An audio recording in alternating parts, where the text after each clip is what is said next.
screen. Tony's loyalty to family was matched by his love of country, even though Hawaii wasn't even a state yet.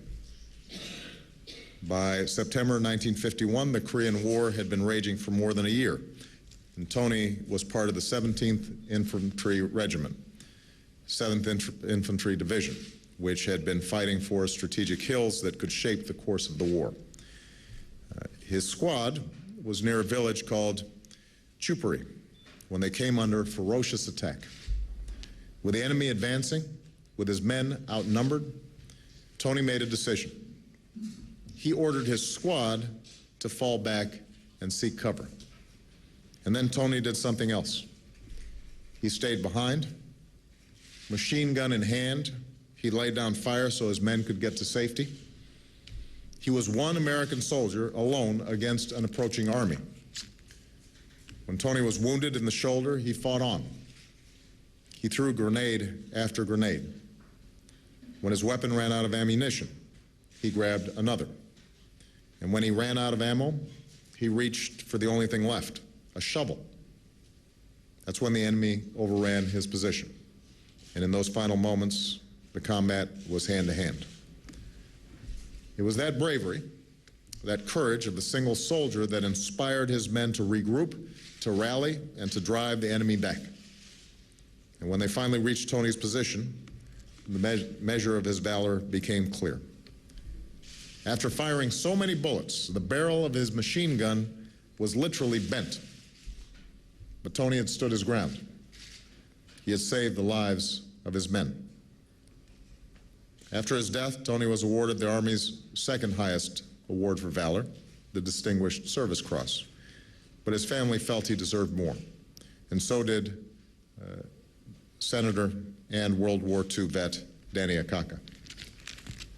We're honored that Senator Akaka has joined us, as well as Mazie Hirono, and obviously we are extraordinarily grateful that we're joined by another senator and a Medal of Honor recipient, Dan Inouye. Thank you so much for your presence.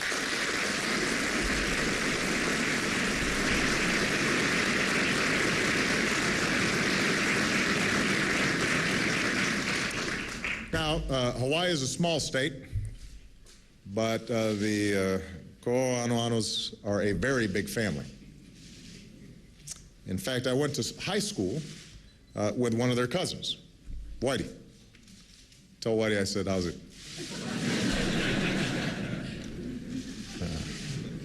This is a remarkable family. Service defines them. Tony's father and all 6 sons served in the military. Another member of the family has served in Afghanistan. Nearly 30 members of the family have traveled from Hawaii to be here, including Tony's sister Elaine and brother Eugene, for the sacrifice that your family endured, for the service that your family has rendered.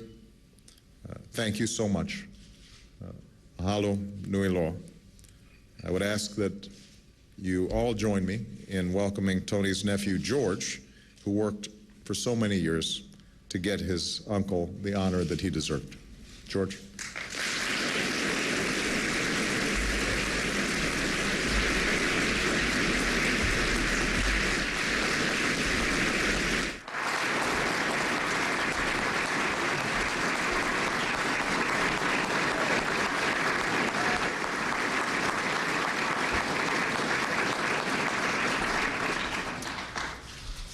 The President of the United States of America, authorized by Act of Congress, March 3, 1863, has awarded, in the name of Congress, the Medal of Honor to Private First Class Anthony T. Kaho'ohanohano, United States Army, for conspicuous gallantry and intrepidity at the risk of his life above and beyond the call of duty. Private First Class Anthony T. Kaho'ohanohano, Company H, 17th Infantry Regiment, 7th Infantry Division, distinguished himself by extraordinary heroism in action against the enemy in the vicinity of Chupari, Korea, on 1 September 1951.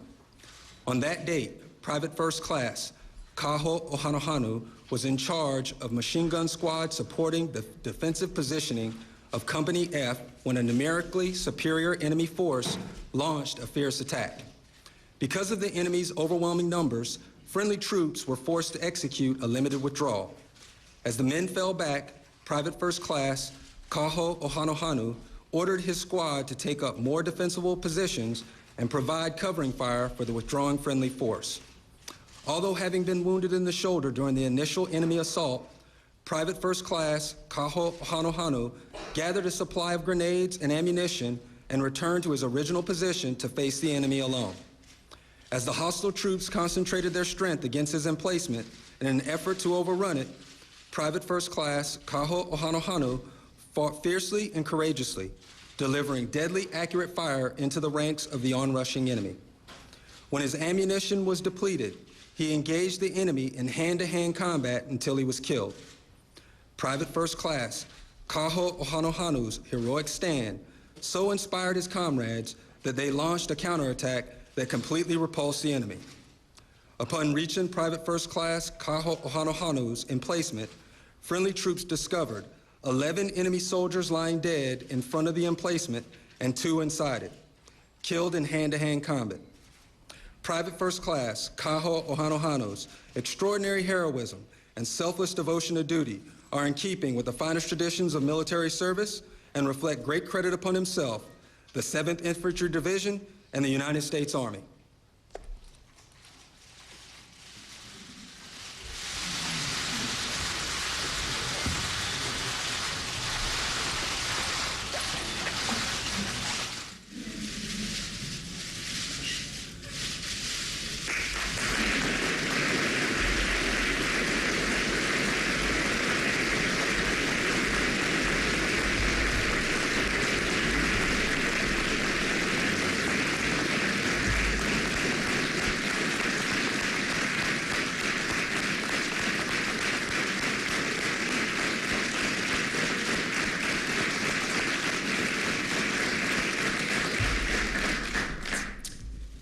About the time that Tony was inspiring his men, another young soldier was joining up with the 7th Infantry Division in Korea, Private First Class Henry Svela.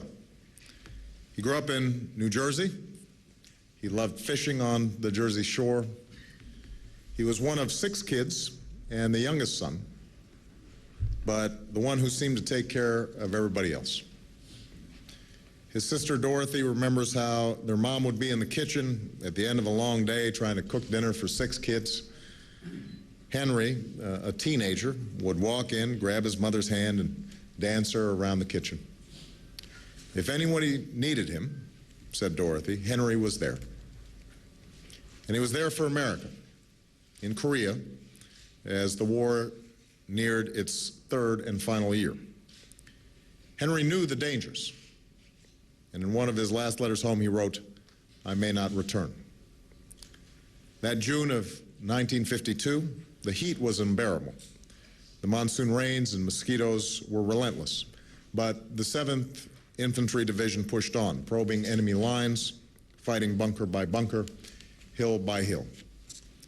And as Henry and his company neared the top of one hill, the rocky slopes seemed to explode with enemy fire. His unit started to falter, and that's when Henry made his move. He stood up, he looked ahead, and he charged forward into a hail of bullets. Those who were there described how he kept firing his weapon, kept hurling grenades, and how, even after being wounded in the face, he refused medical attention and kept leading the charge. It's when an enemy grenade landed among his men.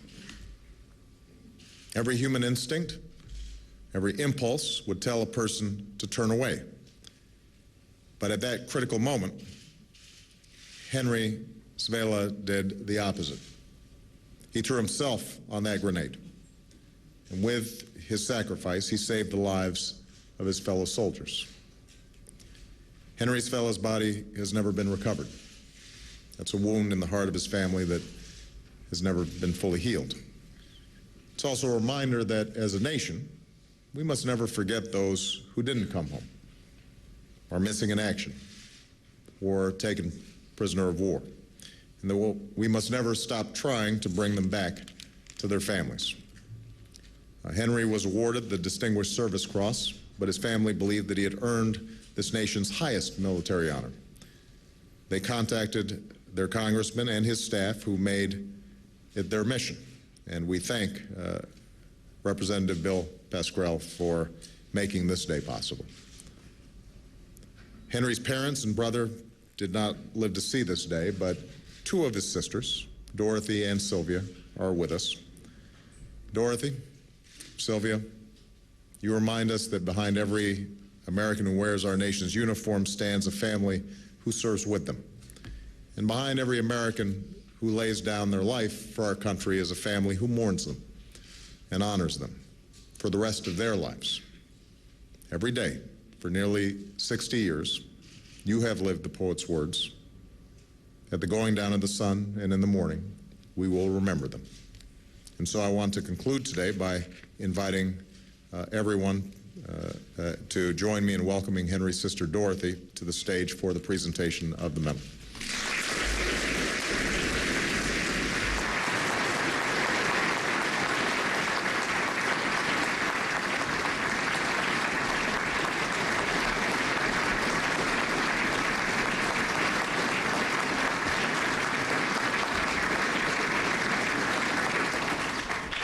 The President of the United States, authorized by Act of Congress, March 3, 1863, has awarded in the name of Congress the Medal of Honor to Private First Class Henry Zvela, United States Army, for conspicuous gallantry and intrepidity at the risk of his life above and beyond the call of duty. Private First Class Henry Zvela distinguished himself by acts of gallantry and intrepidity above and beyond the call of duty while serving as a rifleman with F Company, 32nd Infantry Regiment, 7th Infantry Division, in connection with combat operations against an armed enemy in Pyongyang, Korea, on 12 June 1952. That afternoon, while Private First Class Zvela and his platoon were patrolling a strategic hill to determine enemy strength and positions, they were subjected to intense enemy automatic weapons and small arms fire at the top of the hill. Coming under heavy fire, the platoon's attack began to falter. Realizing the success of mission and the safety of the remaining troops were in peril, Private First Class Zvela leapt to his feet and charged the enemy positions, firing his weapon and throwing grenades as he advanced. In the face of this courage and determination, the platoon rallied to attack with renewed vigor. Private First Class Zvela, utterly disregarding his own safety, destroyed enemy positions and inflicted heavy casualties, when suddenly fragments from a mortar round exploding nearby seriously wounded him in the face. Despite his wounds, Private First Class Zvela refused medical treatment and continued to lead the attack. When an enemy grenade landed among a group of his comrades, Private First Class Zvela, without hesitation and undoubtedly aware of extreme danger, threw himself upon the grenade. During this action, Private First Class Zvela was mortally wounded. Private First Class Zvela's extraordinary heroism and selflessness at the cost of his own life, above and beyond the call of duty, are in keeping with the highest traditions of the military service and reflect great credit upon himself, his unit, and the United States Army.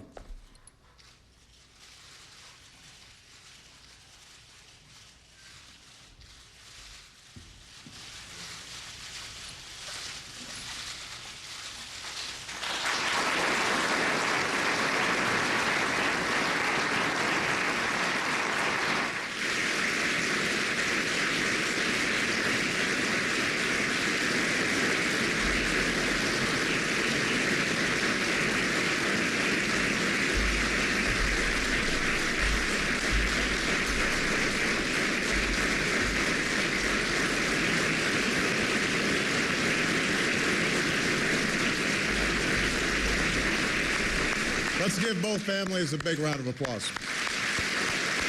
For Anthony and for Henry.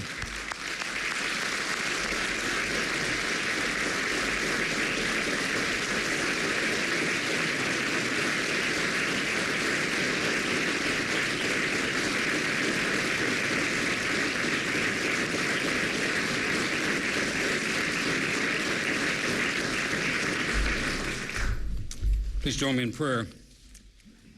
Gracious God, you've stirred our hearts once again today as we've heard the accounts of two great American soldiers who valued the lives of those under their care more than their very own. You've told us in the Holy Scripture that there's no greater love than this. And Wolf Blitzer joining us now from Washington, D.C. Wolf, I know we were going to interrupt and break into the president if he said anything about Osama bin Laden, but that turned into quite an emotional ceremony honoring veterans of the Korean War. I enjoyed hearing that. The president, though, on Osama bin Laden did say that the world is safer, it's a good day for America, and this proves that there is nothing we can't do. He was very blunt. This is the same room, as you know, Drew, that the president was in last night when he made the dramatic announcement around 11:30 p.m. Eastern time. He's back there today honoring these 2 U.S. soldiers who died very courageously during the Korean War so many years ago. But he did use this moment to speak about what has happened. The president is now speaking again. Let's hear what he's saying. This country safer. Tony and Henry stand as a model of courage and patriotism. God bless you. God bless the United States of America. Thank you, everyone. Okay, there's the president wrapping up this ceremony. Wolf, any more scheduled events of the president that you know of today? You know, he's going to have a dinner later tonight with the congressional leadership, Democrats and Republicans, but that's all previously scheduled, and that's designed to try to get a more conducive atmosphere for dealing with some of the budget, some of the huge economic deficit-related issues. There was going to be an effort to see if some sort of social events might, in fact, ease some of the tensions, the bitterness, in the battle over the budget, what to cut, what not to cut, how to deal with the long-term entitlements issues, and, of course, trying to raise the debt ceiling. I suspect now, Drew, this subject, bin Laden's death, will certainly be high on the agenda as well. But there's no doubt they have a lot of work to do. Right now, the focus is on bin Laden, the aftermath. Will there be some sort of retaliatory strike by bin Laden's Al-Qaeda supporters or other sympathizers? There's a heightened sense of security as a result of this, not only here in the United States, but around the world, especially at U.S. diplomatic, military installations, cultural installations. There's concern, no actionable intelligence, no specific threats, as they say, but they're worried about it, so they're dealing with it. But right now, the immediate issue is bin Laden and what's going to be the fallout. Let's remember also, bin Laden may be dead, but Ayman al-Zawahiri, the #2 Al-Qaeda leader, the Egyptian, who was so much involved in operational planning, he remains at large somewhere. We have no idea where, but you got to be sure that with bin Laden dead, Ayman al-Zawahiri now, Drew, becomes target #1 for the U.S. and others in the search for terrorists. Yeah, absolutely, Wolf. Hey, we'll see you tonight, 5 to 7 Eastern Time. Wolf Blitzer, the Situation Room, all the latest. And I'm told, Wolf, you're going to have an exclusive with Colin Powell, so we're going to be looking forward to hearing what Colin Powell has to say about this capture. Certainly, he was early going on the hunt for Osama bin Laden, which is now over. Wolf Blitzer joining us from Washington. Thanks, everybody else. We'll be right back.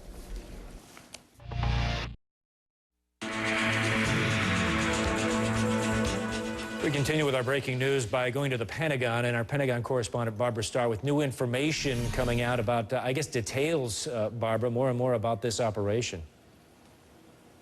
Indeed, Drew. Administration officials just finished a background briefing with the news media here to explain what more they could.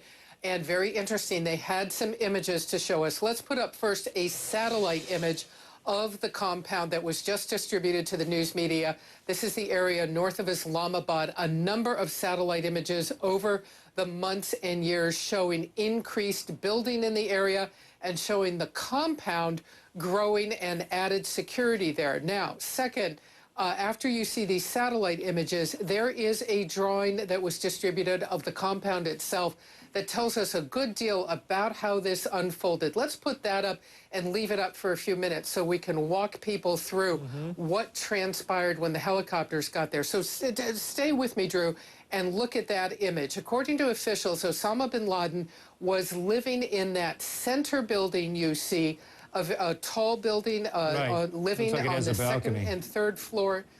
Right, living on that second and third floor area. Now, I don't know if you can see, Drew, but at that tall building, you see what looks like a red stripe, but actually that's a representation of a 7-foot security wall that was around that upper floor of the building, and the compound already had 18-foot walls. So this was a very secure area. That's where bin Laden was.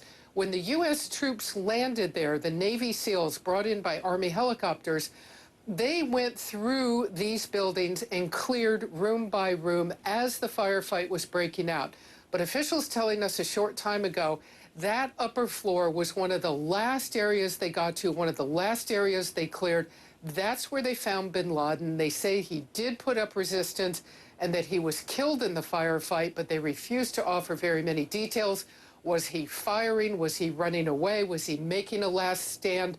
But it was inside the area on the upper floor of that building where finally the U.S. military got Osama bin Laden. So it's your impression, Barbara, they didn't land on that roof, they didn't drop on the roof, they came from the ground up? Well, what we believe is there were several helicopters and they landed in a number of places around there.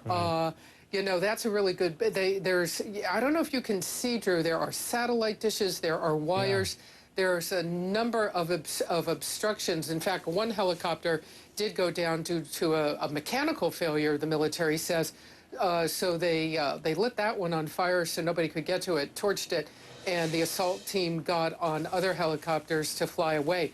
But landing in these areas where there's these high walls, you run the risk of blowing dirt, blowing sand. This is very tricky business for helicopters. They like a nice, clear, hard surface to land. Pilots like to see exactly where they're going, of course. And you can see this is a pretty rural type of situation in terms of there's residences around, but it's not all that built up. So this was dicey business to get in and dicey business to get out. Yeah, not to mention just utility wires. Barbara, the burial at sea, a lot of people I've been talking to, still not clear why that took place. In your background briefing, did they give you any information? Yeah, I mean, the administration's walking a fine line here between wanting to tell people or say they want to tell people what has happened and diplomacy, to say the least. They say they could find no land alternative for Osama bin Laden. But the fact is that they didn't have much time to even think about it because they didn't want to warn any other countries this was underway. Some discussion out there that they might have thought about approaching the Saudis to take his body. We do not know if they asked the Saudis. We know they thought about it. So the next alternative was burial at sea because they did not want bin Laden's body to become a shrine, a sanctuary, a rallying point for militants or for Al-Qaeda that might make pilgrimages, if you were, essentially, to his burial site. So he was brought onto the aircraft carrier Carl Vinson, which was out in the North Arabian Sea. The Pentagon going to great lengths to say the burial at sea followed all Islamic religious practices. He was wrapped in a white cloth. Prayers were said, and translated into Arabic, they say the body was weighted, it was put on a plank, and basically tipped out into the sea. In terms of the physical, that's the end of Osama bin Laden. In terms of his spiritual strength, his appeal to the militant world, that still remains to be seen. Barbara, let me ask you one more question. You may not know the answer. The helicopters, how far did they travel? Was there a via point? Because that's a long way from this town to the sea to where a ship might be. Right. I'm going to be very candid and say we don't really know the answer to that yet. There has been discussion they came from the sea.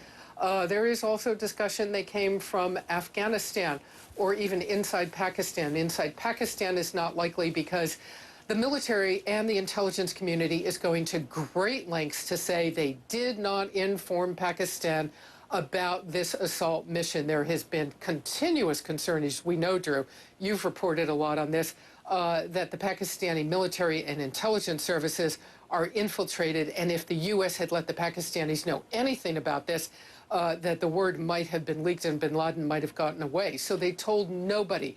This, I would have to say, is one of the most closely held military and security operations I think we have seen in years. Drew? Barbara Starr, fascinating details on what took place in Pakistan, including the burial at sea, weight him down and throw him overboard into the Arabian Sea. Barbara Starr, thank you so much.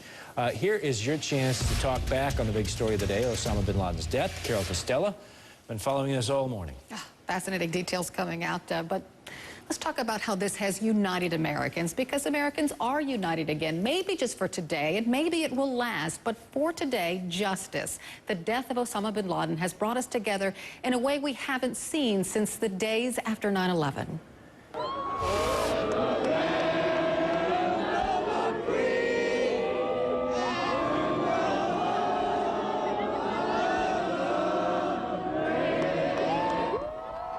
United, the president said as much as he made his dramatic announcement. And tonight, let us think back to the sense of unity that prevailed on 9/11. I know that it has at times frayed, yet today's achievement is a testament to the greatness of our country and the determination of the American people. Most Americans have not believed that, though. According to a CNN opinion research poll last September, 67% of us thought it was not likely the United States would capture or kill Osama bin Laden. As for what it means for America's prolonged war on terror, we don't know. But just for today, Americans are united in the fact that justice has finally come for bin Laden's victims. So our talkback question is simple. What does Osama bin Laden's death mean for you? Facebook.com/CarolCNN, Facebook.com/CarolCNN. I'll read some of your comments in just a couple of minutes. Carol, thanks. You know, it's a hugely busy day, and all evening long we'll be covering this as well. Today at 5 Eastern, an exclusive interview. Wolf Blitzer will talk with Colin Powell. Powell served as President Bush's Secretary of State at the time of the 9/11 attacks. You can tune into the Situation Room for that interview later today. Also on CNN tonight, for worldwide reaction to the death of Osama bin Laden, Elliot Spitzer in the arena will be from the memorial at Ground Zero. That's at 8 Eastern. At 9 Eastern, Piers Morgan is going to have former New York Mayor Rudy Giuliani, followed by AC360 and more details on the Navy SEAL raid that led to the death of Osama bin Laden. AC360 starts at 10 Eastern Time. We'll be right back.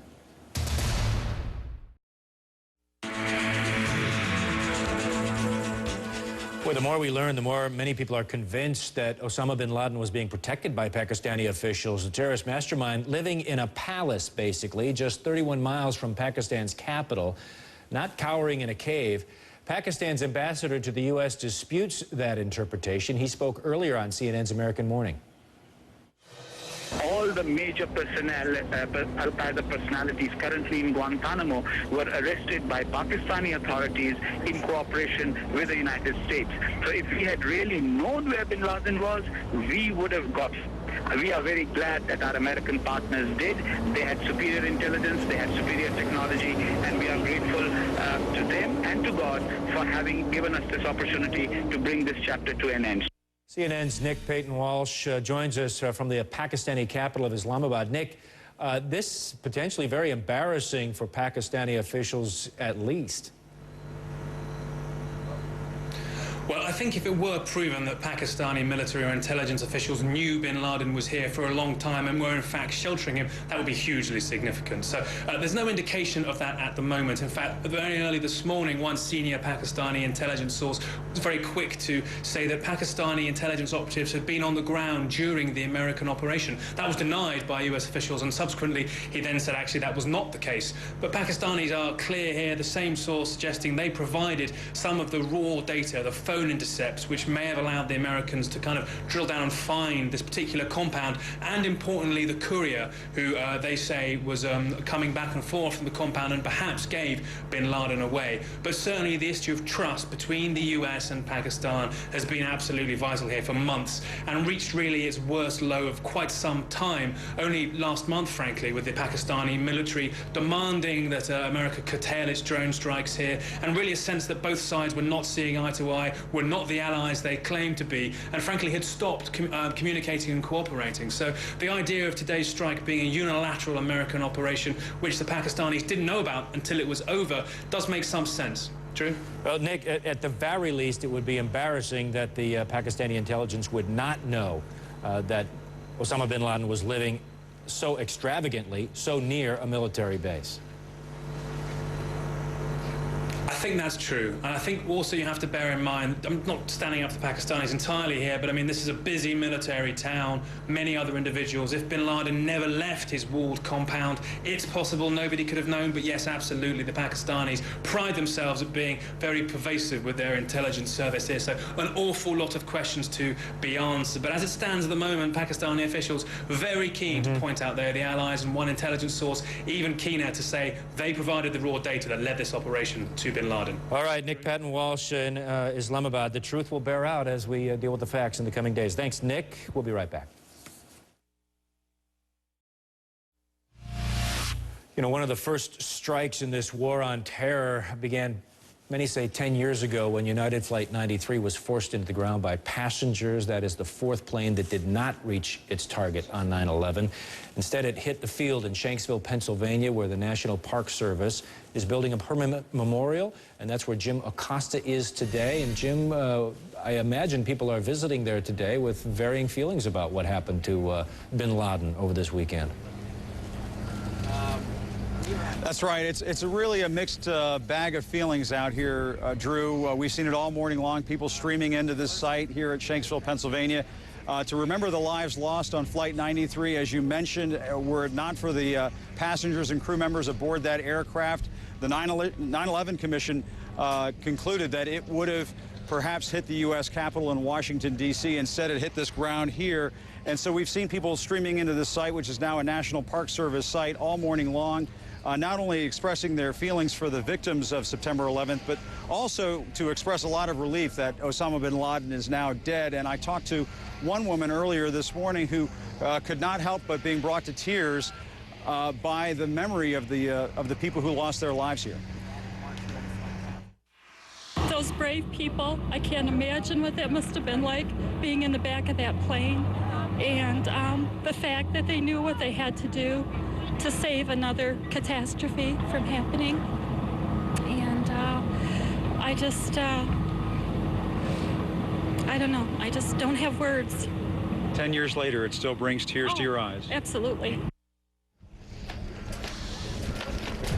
And she's not the only one who had tears in her eyes this morning. We've seen families bringing their children, people praying at this site, leaving messages and flowers and flags. Drew, this will be going on all day long. The National Park Service expects to exceed the normal number of people who come to this site every day. And we should mention it's going to be a permanent National Park Service memorial, the first section of this site opening up on September 11th, the 10th anniversary of the 9/11 attacks. Drew. Jim Acosta, live in Shanksville. Thank you so much, Jim.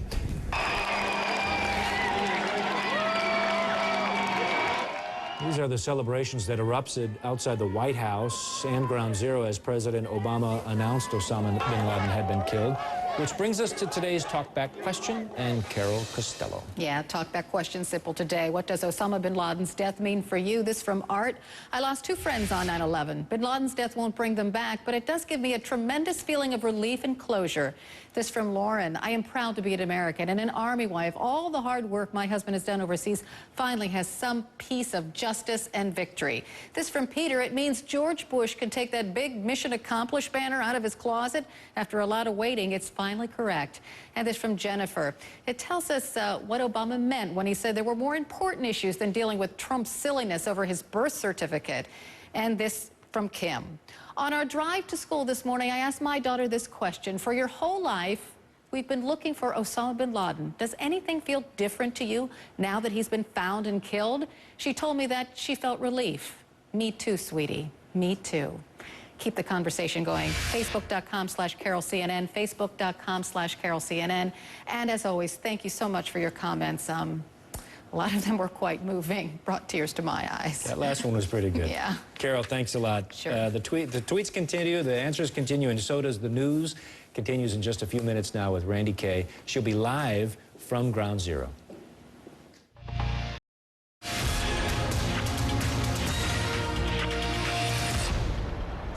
You are looking live at Ground Zero in New York. The attacks of 9/11 marked the first time much of America heard the name Osama bin Laden or heard about the terror network that he ran.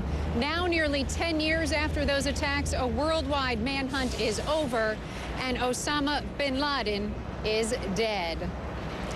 Hello, everybody. I'm Randy Kay, and I'm coming to you live today from Ground Zero here in Lower Manhattan. CNN has learned, of course, that the DNA test confirms that what President Obama told the nation late last night, in fact, is true. It is a match. Al-Qaeda's leader is dead. American troops shot him in the head. You can see his status now on the FBI's most wanted list. Deceased. A U.S. government official tells CNN that it was a kill operation. There was no plan to take him alive at his mansion in Abu Dhabi. The body was buried at sea around 12 hours later. Islamic tradition says that the body should be buried within 1 day.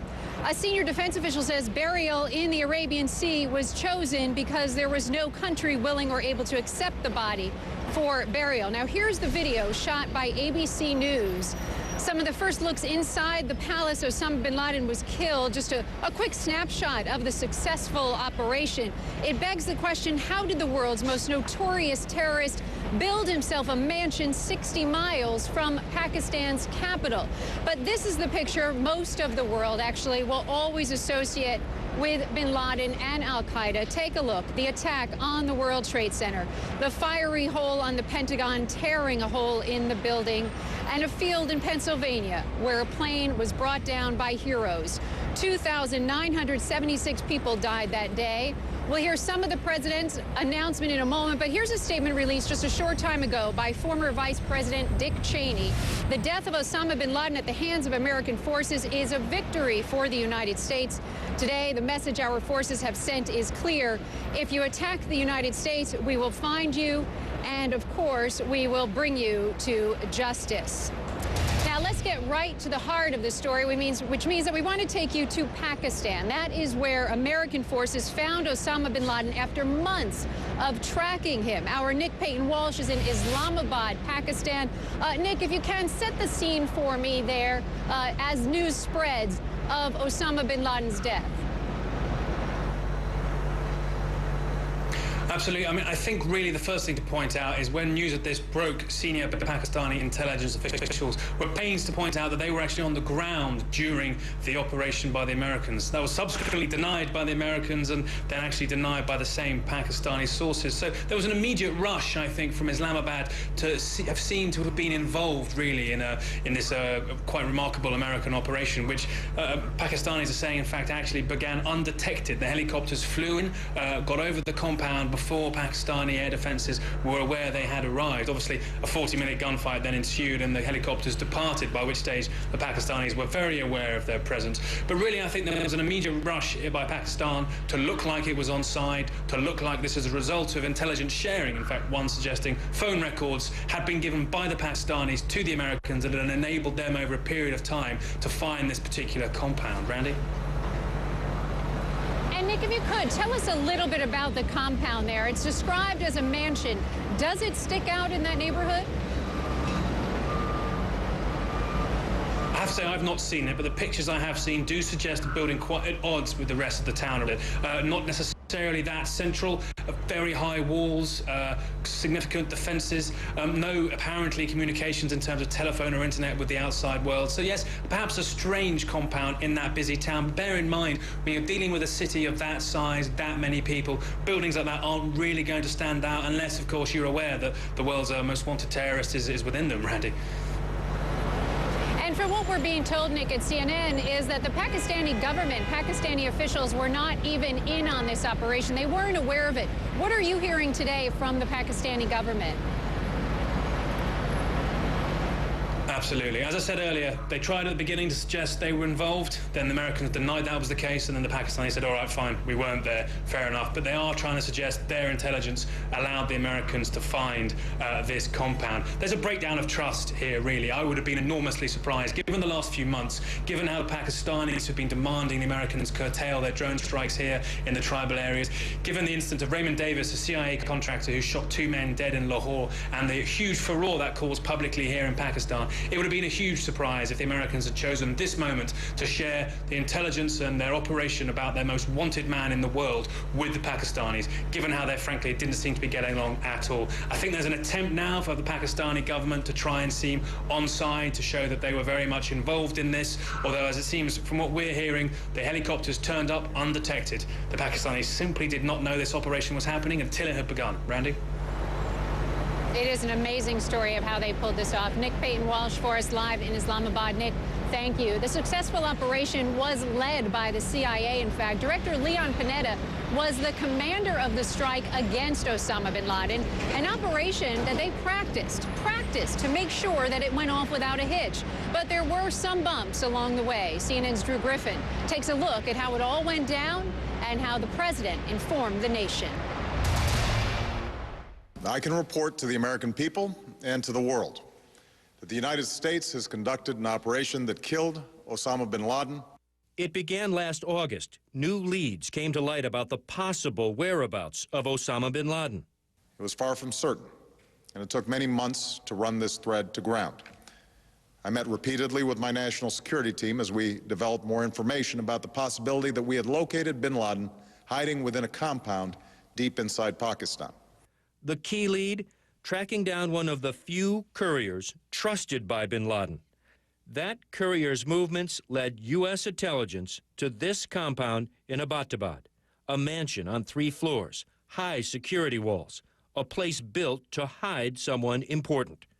Planning intensified within the past few weeks, with the president chairing 5 National Security Council meetings, the final one Thursday last week. The following day at 8:20 a.m., as the president prepared to leave the White House for Alabama, President Obama gave the go-ahead for a mission that had been rehearsed for months.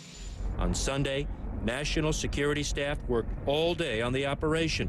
A senior administration official says at 2 p.m., the president met with his senior staff to review final preparations.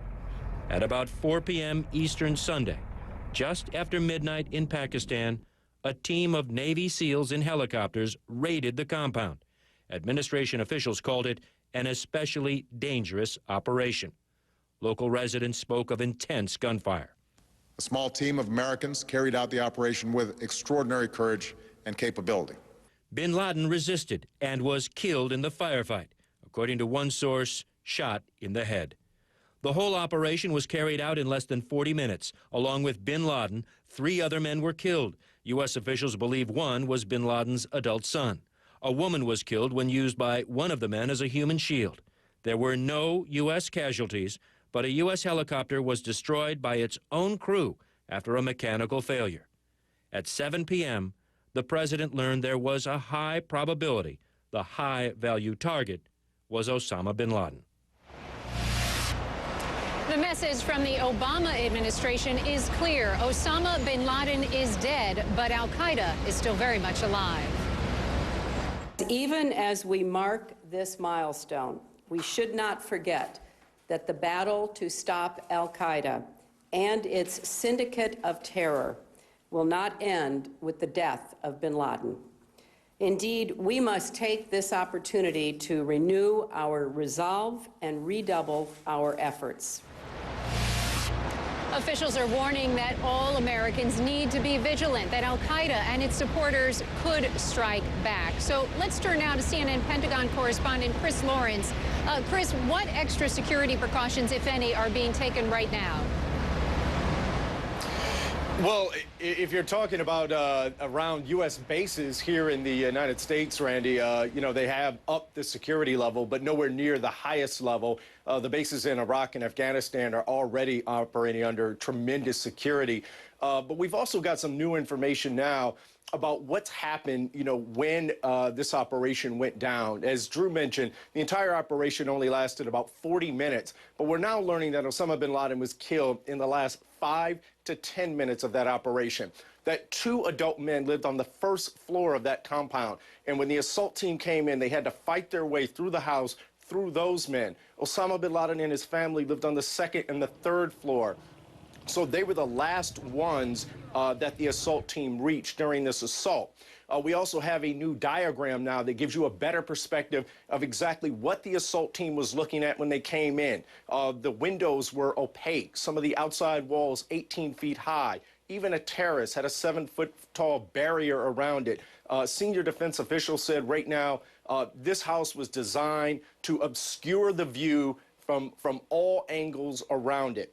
And when they went in and after they got the body of Osama bin Laden, another key thing that happened here, and it really speaks to what Secretary Clinton mentioned in terms of the ongoing war against terrorism, they found what they're calling a robust trove of material and information in that compound.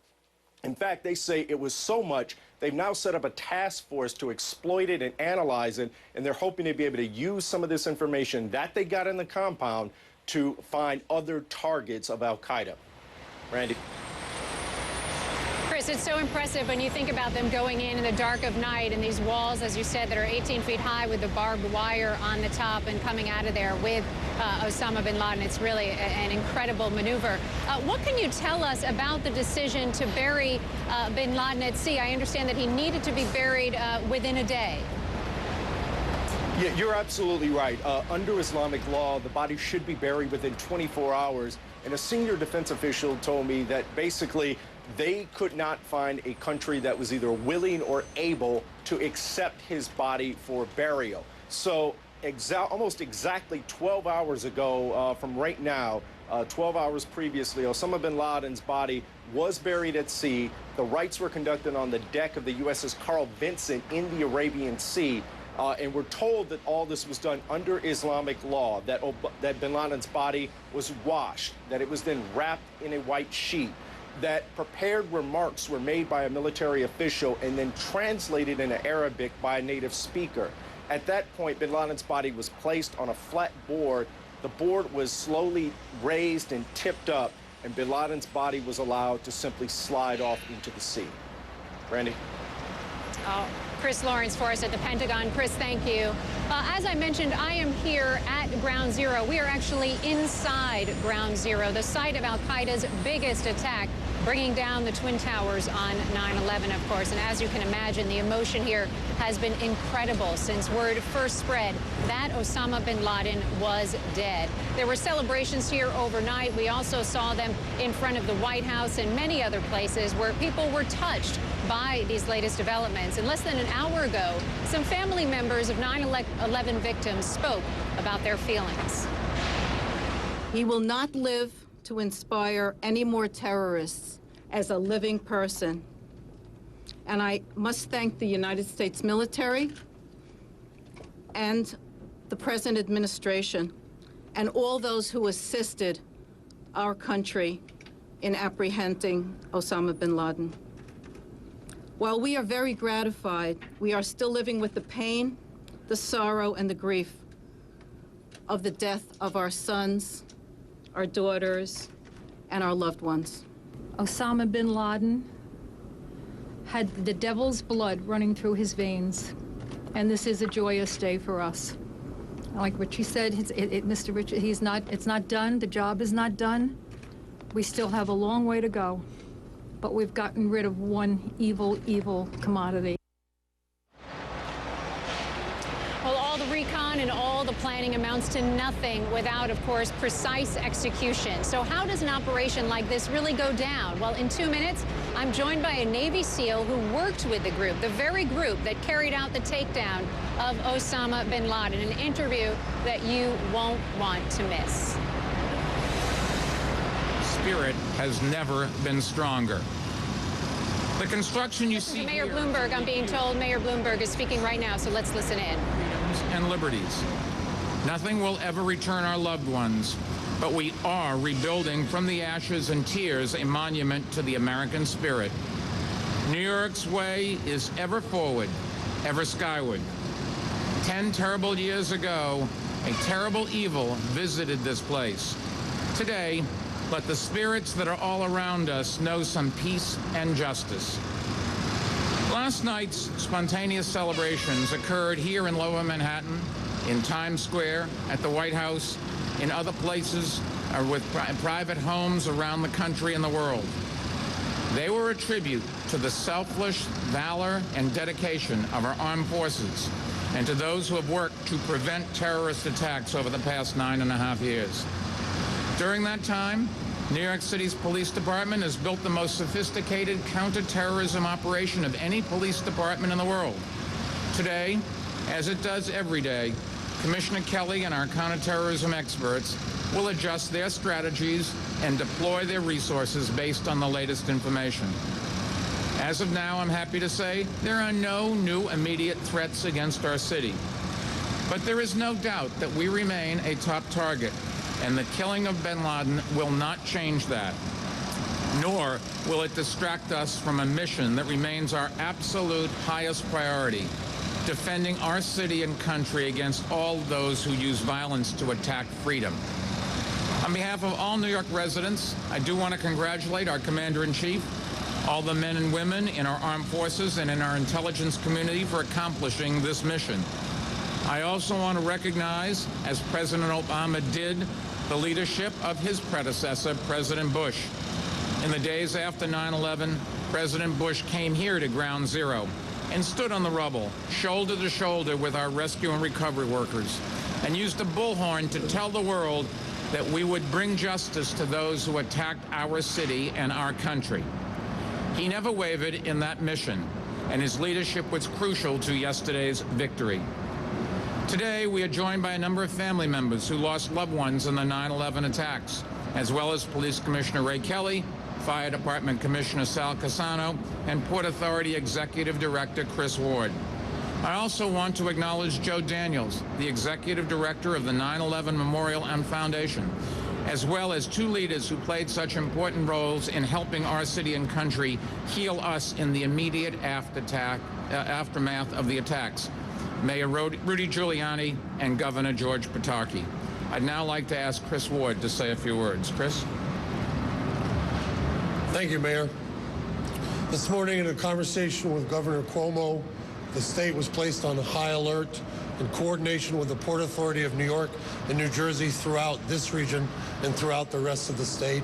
His message on that conference call this morning, much like the mayor, a sense of relief, perhaps even a sense of joy, but more importantly, a sense of vigilance in our challenges going forward.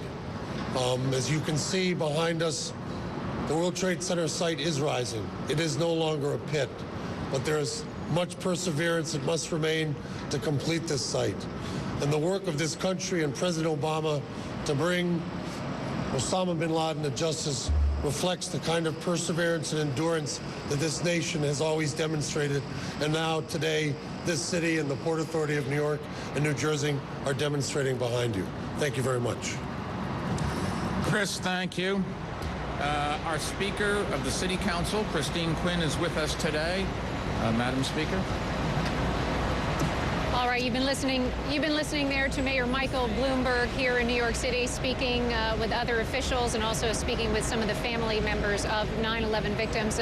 He was quick to say there's no immediate threat to New York City, but obviously, even just making my way down here today, you can see all the families gathered by the memorial, many of them in tears, many of them taking pictures. So this is a very important day for the country, but especially a very important day for New Yorkers and the city of New York. We'll have much more right after a quick break live from Ground Zero. USA! USA! USA!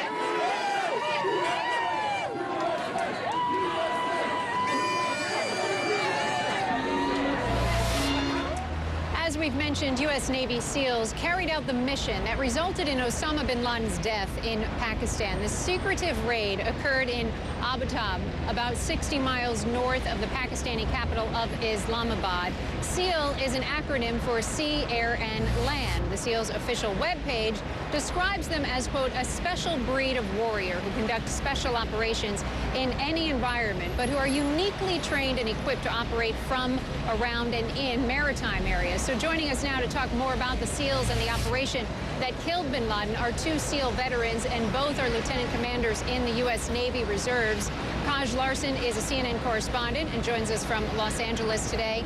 And Eric Greitens is in our New York studio. Thanks for joining us, both of you. Kaj, let me start with you. And Eric, of course, you can feel free to jump in at any point. But Kaj, tell us a little bit about the SEAL training and how they might have trained for a mission like this one. Sure, Randy. Well, SEAL training is often considered the most arduous training in the entire U.S. military. It takes approximately 18 months to become a bona fide SEAL operator, and then beyond that, many years of additional training. To train up and to practice for this raid, this is not weeks in the making. This is months and years of dedicated training. And Eric, you once served as the commander of an Al-Qaeda targeting cell. You actually write about it in your new book, The Heart and the Fist. Tell us about the targeting cell and the training that may have been similar, actually, to the bin Laden mission. Yeah, so one of the things that SEALs were doing in places like Afghanistan and Iraq was to actually work very closely with intelligence professionals in order to develop and then hit targets on the ground. And it takes a tremendous amount of hard training, as Kaj said. But that training is not just in the fist. It's not just about courage and physical strength and tactics. The training is also intended to create warriors who have a real heart for public service. And SEALs are a group that we can all be very proud of. And Kaj, what would you say may have been the most difficult aspect of carrying out a mission like this one, given what you know about the SEALs and how they work? Well, I think the entire package from start to finish is what's difficult. One, maintaining the operational security around such a high-profile operation, developing the right intelligence and targeting packages to then go out and actually execute the raid and the mission, and then finally executing it, as we saw, flawlessly without taking on any American casualties. It's pretty extraordinary event, and pretty good day for the SEAL community and for the nation. And Eric, can you just talk about, we think about these guys huddling at this compound, knowing that this is it. This is the moment that they have been training for months, for years, perhaps. Can you talk just briefly about that adrenaline that they're feeling at that moment? Well, as Kaj said, SEALs train for years in order to become a Navy SEAL. And prior to this operation, these men and a very elite team would have undergone practice numerous times in order to develop their specific tactics for hitting this target. And when they were on the target, all of them knew that this was a very important mission, but they've also been trained for years, and they were able to rely on that training. That the American people have made a tremendous investment in all of these SEALs, and we saw yesterday that that investment paid off. Yeah, I certainly have been able to keep their cool on such an important mission as this one is certainly impressive. Obviously, they do have some pretty intense training over the years. Both of you, thank you so much for your insight. Appreciate it. Meanwhile, Osama bin Laden is dead, but the question is, how is that affecting the markets? We're going to tackle that question next.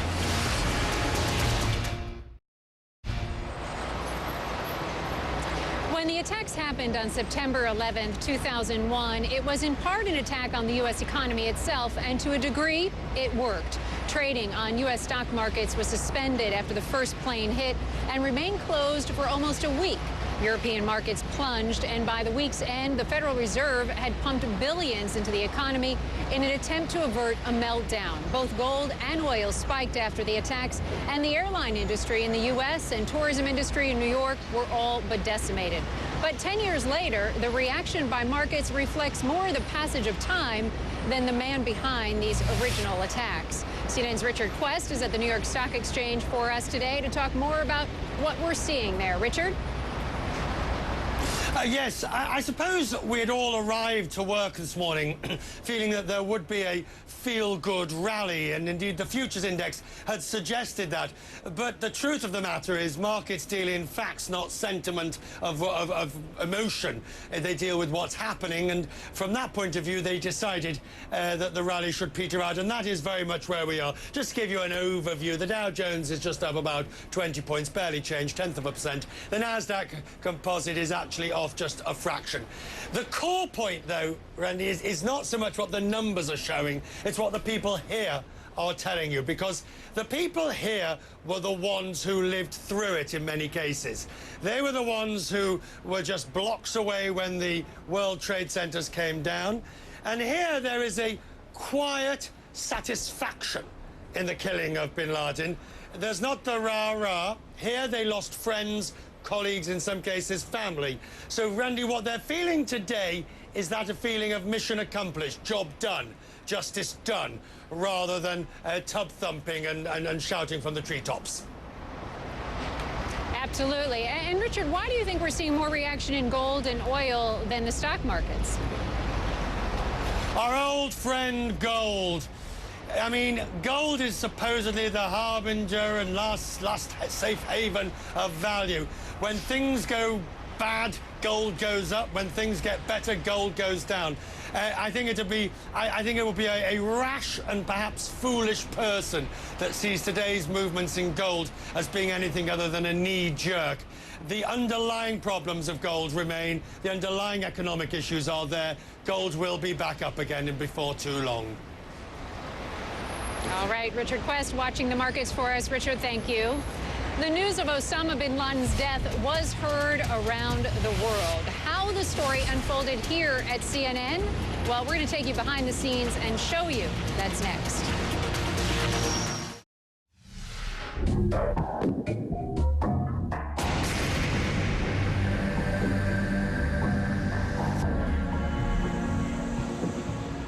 We've covered and reported on Osama bin Laden for years now. He has been the face of terror, his name synonymous with September 11th. His death, like the attack he masterminded on 9/11, is one of those rare defining events, even for us as veteran journalists. This is CNN Breaking News. And the breaking news here on CNN tonight, we're awaiting President Obama to speak. As we broke the news last night, we were glued to our phones and our emails, working furiously to bring you the very latest on the situation. So we want to take a few minutes today to give you a glimpse of how this all unfolded for us, behind the scenes. Of course, one of the first to know the truth about bin Laden's death was our very own Wolf Blitzer, who joins me now from D.C. Wolf, you have covered pretty much every major event, I would say, over the past 30 years. So tell us, how did you first find out about this? Where were you, and what were you doing at the moment that you learned this? Well, I suspected it immediately once I heard that there was going to be a statement from the President of the United States at 10:30 p.m. Eastern. I got a call from our Washington bureau, our political director, Sam Feist, who got a call from the White House saying the President would be in the East Room, 10:30, would make a statement for about 10 minutes. And I said, on a Sunday night, 10:30 p.m. Eastern, he's going to be in the East Room. I suspected something was going on. My initial instinct was, well, maybe Gaddafi, maybe Libya, something involving that. I made some phone calls, and I was quickly told it had nothing to do with Libya, nothing to do with Gaddafi. My sources were saying this is much more important. It was a bigger story. That's when I suspected we're talking bin Laden, because otherwise, why would the president go out at that point, an extraordinary moment? And then when I began to suspect it, Randy, I was in my kitchen at home just getting the word, and I began, and I recall, I was almost exactly 10 years earlier when the planes went into the World Trade Center. I was almost in the same spot in the kitchen, beginning to see what was happening, and I thought, wow, this was eerie. It was chilling for me. I got a shirt and tie and a jacket, drove down to the bureau, and by 10:15 I was on the air. We originally thought 10:30. It then slipped to 10:45, 11, 11:15. Finally, after 11:30, the president eventually showed up. We had learned earlier, we had confirmed that bin Laden had indeed been killed. But it was, as I say, I've been a journalist for a long time. It's one of those dramatic moments you'll never forget. Sure, and you were on air when the president made his statement last night. So what was the mood, would you say? Well, it was, something that we just over the years, I had interviewed so many U.S. officials, so many Afghani officials, so many Pakistani officials and experts on that part of the world. And I would always say, where's bin Laden? Is the U.S. any closer to finding him? Do you know? And usually they would come up with he's probably hiding out in some cave in some remote mountainous area in the northwestern part of Pakistan and in some of those tribal areas, as they're called. It's hard to get. He's protected. You know, I was pretty surprised when I heard he was living in a mansion about an hour's drive from the capital of Pakistan in Islamabad, and basically in plain sight of almost everyone. This is an area, by the way, that has a lot of retired Pakistani military officers living there, relatively affluent area, and here bin Laden and some of his colleagues were hiding out. And, you know, that was pretty surprising to me. I thought that he was probably in some remote area, whether on the Afghani or the Pakistani side of that border. It wasn't clear to me, but I was surprised to hear he was almost in plain sight. He was hiding out. Yeah, I think a lot of people were. When you think about him living in this mansion that I think was built about 5 years ago, according to what we've learned, and has these 18-foot walls, and they burn their garbage instead of taking it out like the rest of the neighbors. Very interesting to learn how he's been living, Wolf. Certainly, thank you for your perspective and for all of your hard work as the news first broke last night. Thanks, Good to talk with you.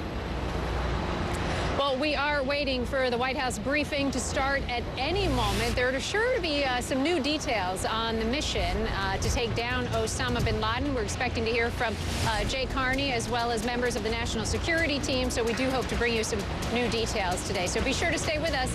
Keep it here live from Ground Zero. We'll be right back.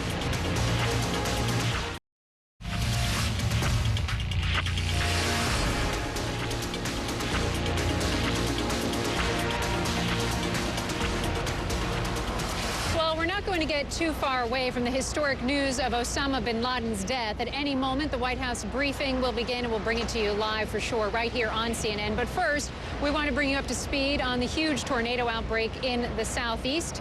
Our Rob Marciano is in Tuscaloosa, Alabama, with the very latest. Hello again, Randy. Today, what we've seen differently across the area is a lot of power lines have been going up. I don't know what they're stringing the power to, but trying to connect some of the communities that are outside of the disaster zone, and that has really locked up traffic to some of these areas, and vital supplies that are trying to get into some of these outposts of volunteers that are giving away some of these life-saving stuff, like just food and water. So that's one thing that's happened today, and some of those people have come in just from out of town randomly. Take a listen to one operation. So you're just a random group of people, unorganized, that decided we want to come down here and help. Absolutely. And this is your operation. This is it. How many people do you think you've served so far? At least 10,000, at least, in the last 3 days, at least. When I met Miss Lorinda Mitchell, who's from Talladega, not from here, and she got a group of folks she'd never met. They came to Tuscaloosa, and they were just bonded by the desire to help people. I mean, it's inspiring. I've been trying to do whatever I can to make sure they've got whatever they need. Certainly that part of the story is inspiring, the amount of people and good energy this year, but the cold hard facts remain that this mess is going to be here for months, if not years, to recover. Search and rescue operations still continue, or search and recovery, I should say. There hasn't been much good news on that front. The number of unaccounted for has dropped to just over 300 people. There are still 300 people, Randy, that are considered to be unaccounted for in this area, and that particular number is frightening. Back to you. All right, Rob Marciano for us in Tuscaloosa. Rob, thank you. Once again, we want to remind you that we are waiting for the White House briefing to start any moment. Press Secretary Jay Carney is expected to be joined by members of the National Security Team. We do expect some new details on how they got Osama bin Laden overnight. So we'll have much more from Ground Zero. Stay with us.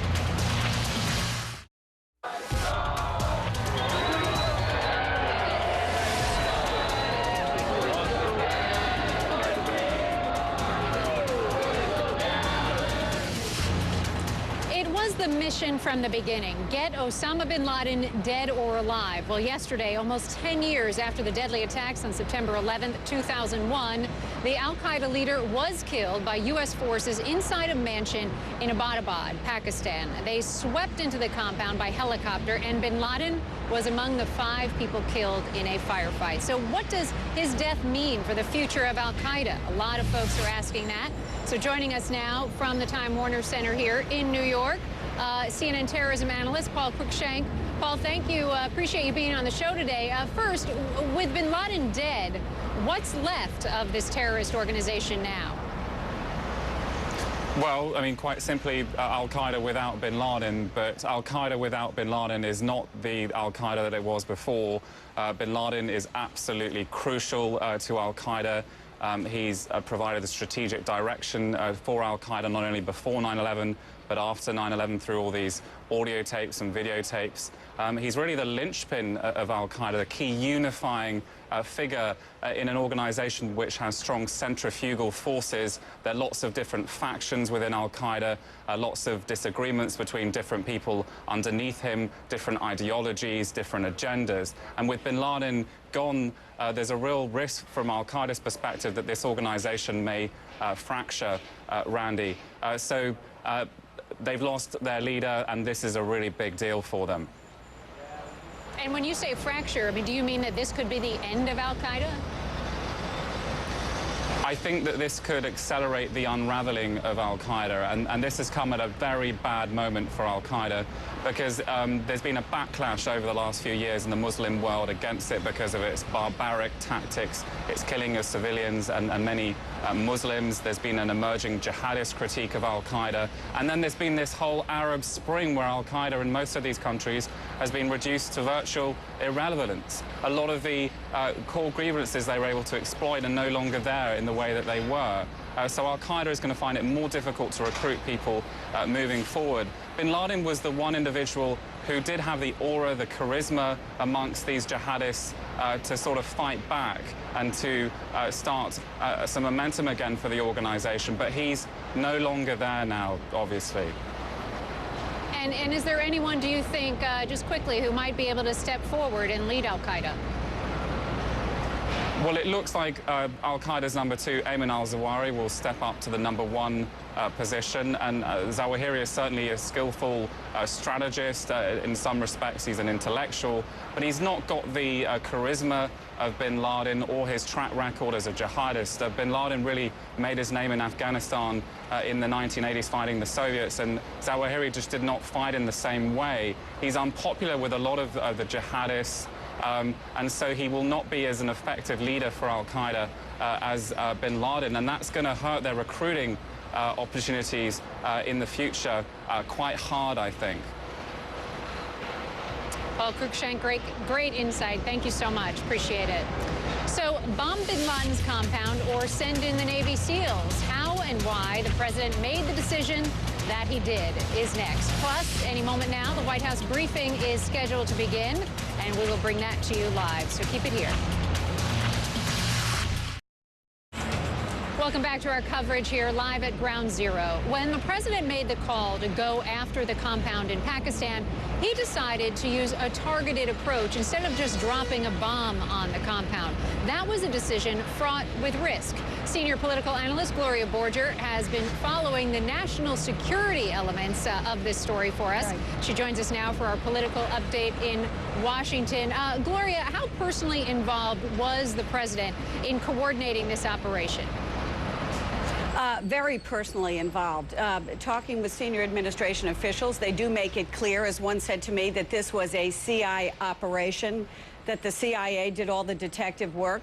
But pretty soon after Obama became president in June 2009, he signed a memo ordering his CIA director to put a huge effort into finding Osama bin Laden. And by August of 2010, they kind of knew what they were looking at. But in piecing this together with administration officials, what's very clear to me is that they, as one said to me, you're not absolutely certain that Osama bin Laden was in there. It's not like we had 100% clear evidence. So therefore, if they had decided to just bomb the place, he said you could have gotten out of there not knowing who you had killed without any DNA evidence, and also killing some other people that perhaps you would rather not do. So they decided to do this really targeted approach so that they would be able to know beyond a shadow of a doubt who it was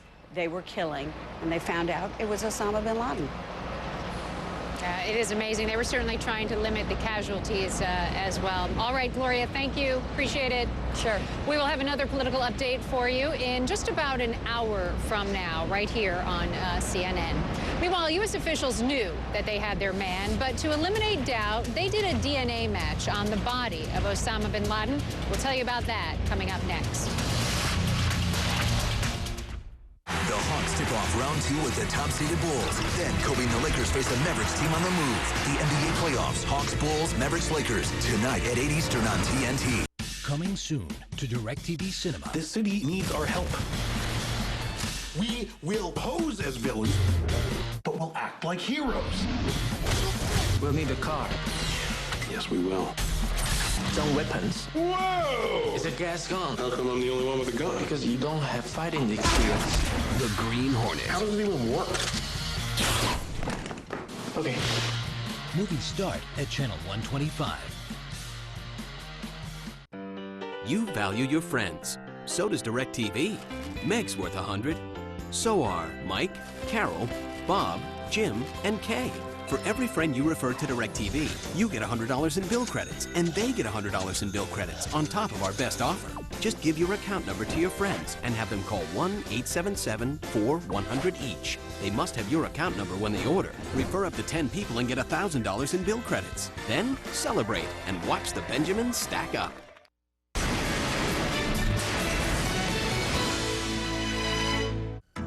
If you or a loved one has been diagnosed with mesothelioma or lung cancer, call today. You may be entitled to compensation. Mesothelioma is a cancer caused by asbestos. Asbestos was used in the construction industry, steel mills, refineries and power plants, in shipyards, and by auto mechanics. Our attorneys are dedicated to helping asbestos victims and their families. We will handle your case personally. Call 1-888-354-MESO. That's 1-888-354-MESO.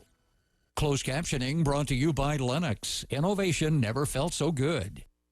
Get up to $1,900 in rebates and tax credits, plus a 30% solar tax credit with the Lennox system with SunSource. Lennox. Innovation never felt so good. Murder Abroad, the Amanda Knox story. Sunday night, 8 Eastern on CNN. Allergies? Oh, you think I have allergies? You're sneezing. I'm allergic to you. Doubtful. You love me. Oh. Hey, you can't take Allegra with fruit juice. What? Yeah, it's on the label. Oh, really? Here, there's nothing about juice on the Zyrtec label. What? Labels are meant to be read. I'd be lost without you. I knew you weren't allergic to me. You know you can't take Allegra with orange juice. Really? FYI. Get Zyrtec's proven allergy relief and love the air. News from medicine. Brought to you by the makers of Zyrtec. Zyrtec. Love the air. Right now, you are looking at a live picture of the briefing room at the White House. Any minute now, we are expecting to hear from Press Secretary Jay Carney, along with the president's national security team.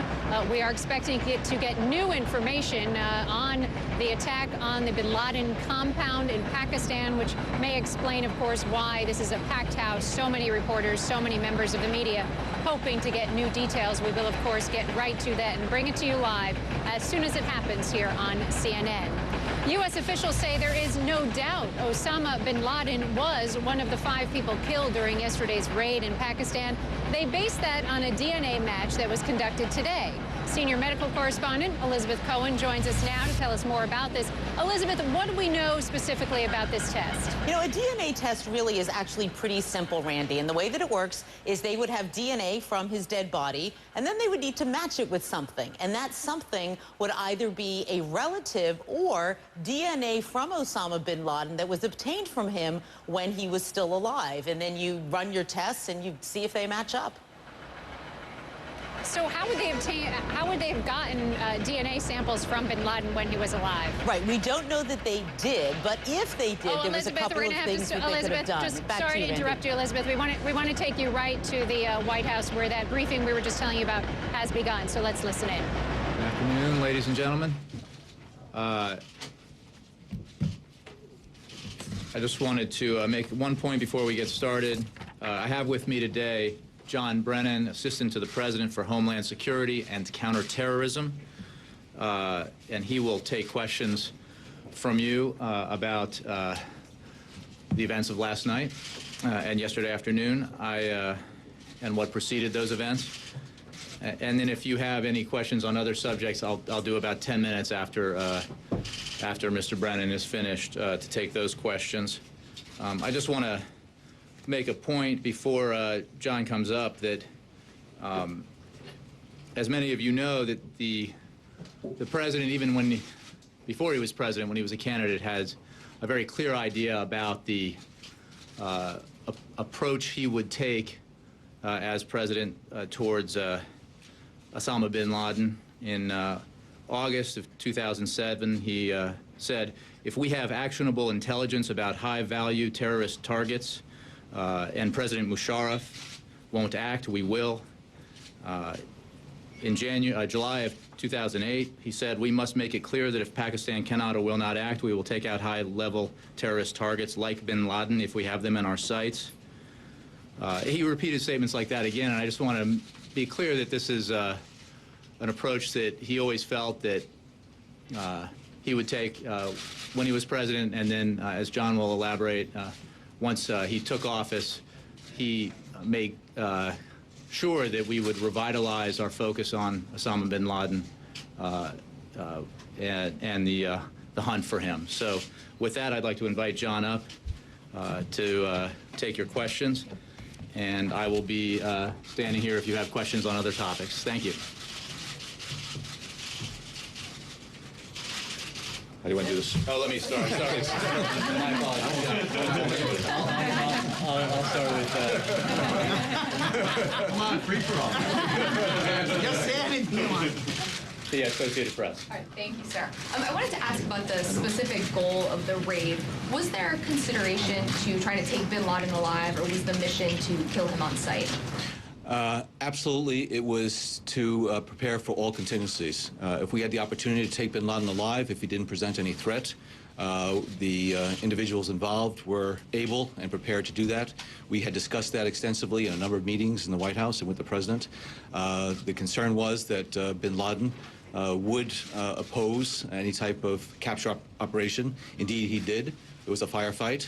He therefore was killed in that firefight, and that's when the remains were removed. But we certainly were planning for the possibility, which we thought was going to be remote, given that he would likely resist arrest, but that we would be able to capture him. So you went into this operation believing that the most likely outcome was that he would be killed on sight? We were trying to make sure that we were able to accomplish the mission safely and securely for the people who were involved. We were not going to put our people at risk. The president put a premium on making sure that our personnel were protected, and we were not going to give bin Laden or any of his cohorts the opportunity to carry out lethal fire on our forces. He was engaged, and he was killed in the process. But if we had the opportunity to take him alive, we would have done that. And if I could just ask, have you been able to determine how bin Laden was able to hide in this relatively prominent location? And do you believe the Pakistanis when they say that they had no idea that he was there? People have been referring to this as hiding in plain sight. Clearly, this was something that was considered as a possibility. Pakistan is a large country. We are looking right now at how he was able to hold out there for so long and whether or not there was any type of support system within Pakistan that allowed him to stay there. We know that the people at the compound there were working on his behalf, and that's how we ultimately found our way to that compound.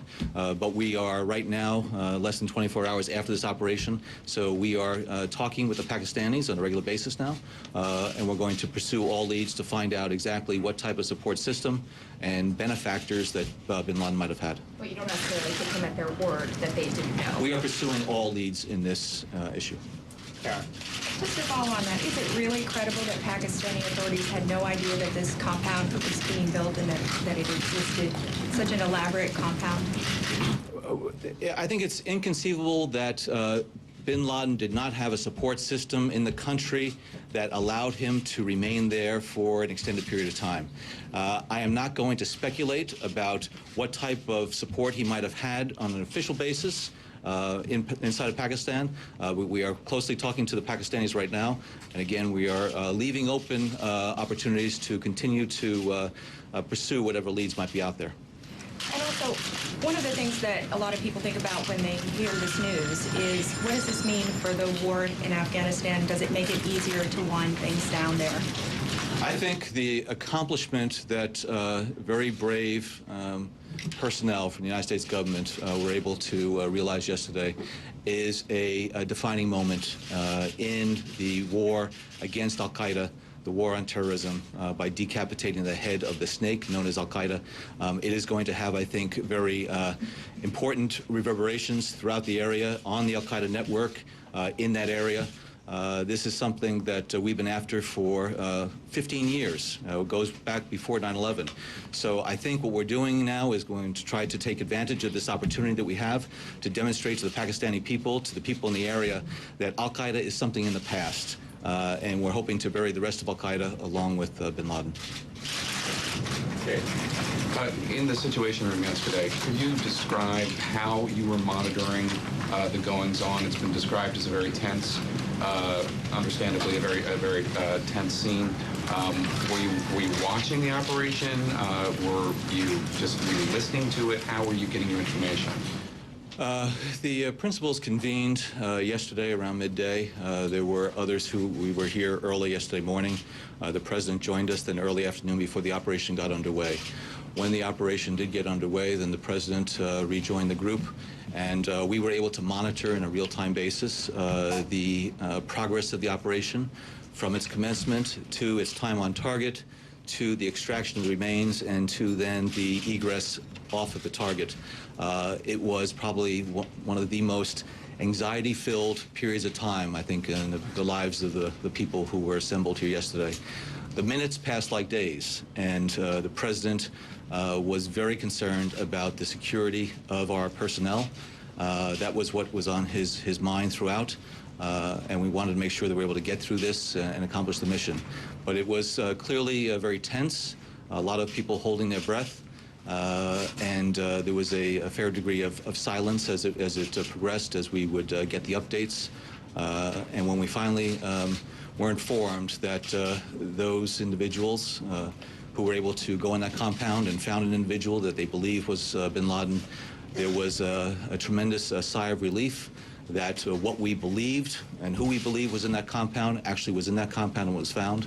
And the president was relieved once we had our people and those remains off target. Was it was there a visual, or was it just radio reports or phone reports that you were getting? We were able to monitor the situation in real time, and were able to have regular updates and to ensure that we had real-time visibility into the progress of the operation. I'm not going to go into details about what type of visuals we had or what type of feeds that were there, but it gave us the ability to actually track it on an ongoing basis. And I understand that there was a moment of real tension, one with the helicopter, but then also when the Navy SEALs were leaving, and the Pakistani government started scrambling their jets, and there was a concern that they were coming to where the U.S.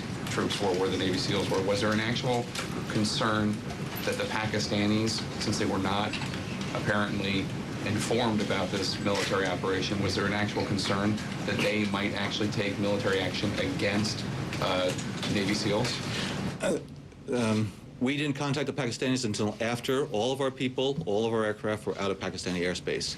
At that time, the Pakistanis were reacting to an incident that they knew taking place in Abbottabad. Therefore, they were scrambling some of their assets. Clearly, we were concerned that if the Pakistanis decided to scramble jets or whatever else, they didn't know who was on those jets. They had no idea about who might have been on there, whether it be U.S. or somebody else. So we were watching and making sure that our people and our aircraft were able to get out of the Pakistani airspace. And thankfully, there was no engagement with Pakistani forces. This operation was designed to minimize the prospects, the chances of engagement with Pakistani forces. It was done very well, and thankfully, no Pakistani forces were engaged, and there were no other, individuals who were killed aside from those on the compound. Thank you, sir. Yeah. Thank you. Can you talk to us about what documentation you may have found there? Was it a bank vault worth of information, and are you able to potentially get some additional leads out of the information that was found? The people who were on the compound took advantage of their time there to make sure that we were able to acquire whatever material we thought was appropriate and what was needed. And we are in the process right now of, looking at whatever might have been picked up. But I'm not going to go into details about what might have been acquired. We feel as though this is a very important time to continue to prosecute this effort against Al-Qaeda, take advantage of the success of yesterday, and to continue to work to break the back of Al-Qaeda. Was it a lot of information? How would you describe in terms of the volume? We are trying to determine exactly the worth of whatever information we might have been able to pick up. And it's not necessarily quantity. Frequently, it's quality. Now that you have Osama bin Laden, can you tell us how close the U.S. has gotten to him in the past beyond Tora Bora? Any other close calls that we have not been informed about?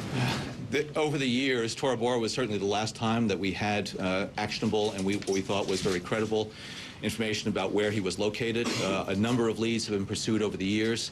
I think what this operation demonstrates is that there are some very, very good people who have been following bin Laden for many, many years. They have been very persistent. They have pulled on every thread.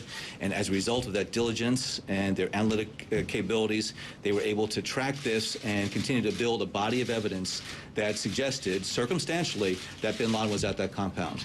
That's what they did. It was much greater confidence that we had in this body of intelligence and this body of information than we've had since Tora Bora.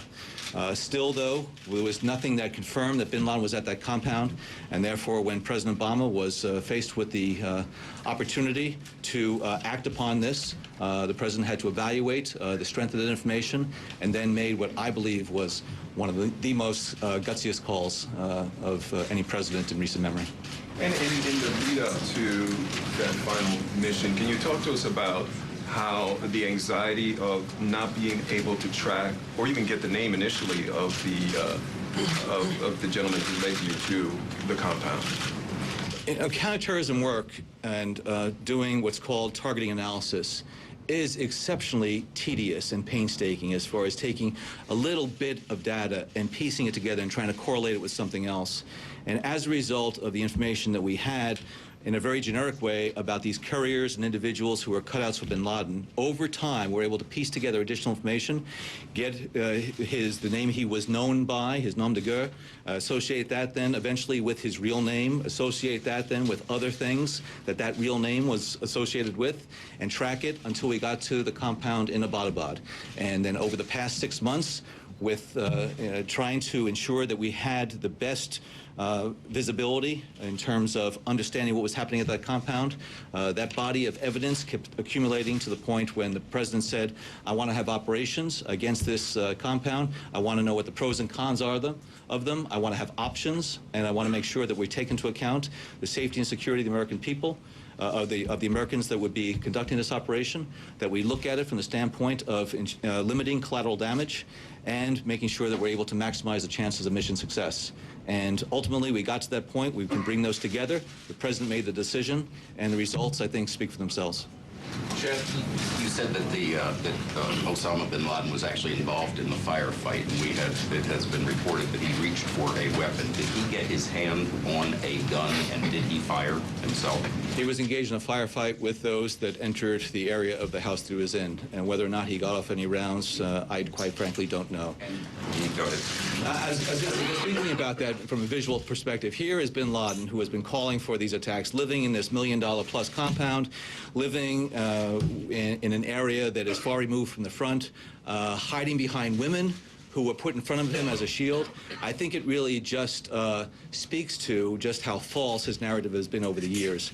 And so, again, looking at what bin Laden was doing, hiding there while he's putting other people out there to carry out attacks, again, just speaks to, I think, the nature of the individual he was. In these anxiety-filled minutes that you said last 8 days, what was the most anxiety-filled moment? Was it when the helicopter appeared to be inoperable, or was it when you heard shots fired, and when you monitored in real time, could you actually hear the shots fired? You know, when you plan these things out, you have already, you know in your mind exactly what's the first step, second step, and everything going along. If there's any deviation from that, it causes anxiety. But the individuals who carried out this assault planned for all the various contingencies. So when that helicopter was seen to be unable to move, all of a sudden you had to go into Plan B. And they did it flawlessly. They were able to conduct the operation as they were preparing to do. But seeing that helicopter in a place and in a condition that it wasn't supposed to be, I think that was one of the, at least for me, and I know for the other people in the room, was the concern we had that now we're having to go to the contingency plan, and thankfully they were as able to carry out that contingency plan as they were the initial plan. Did you hear shots fired? We were able to monitor the situation in real time.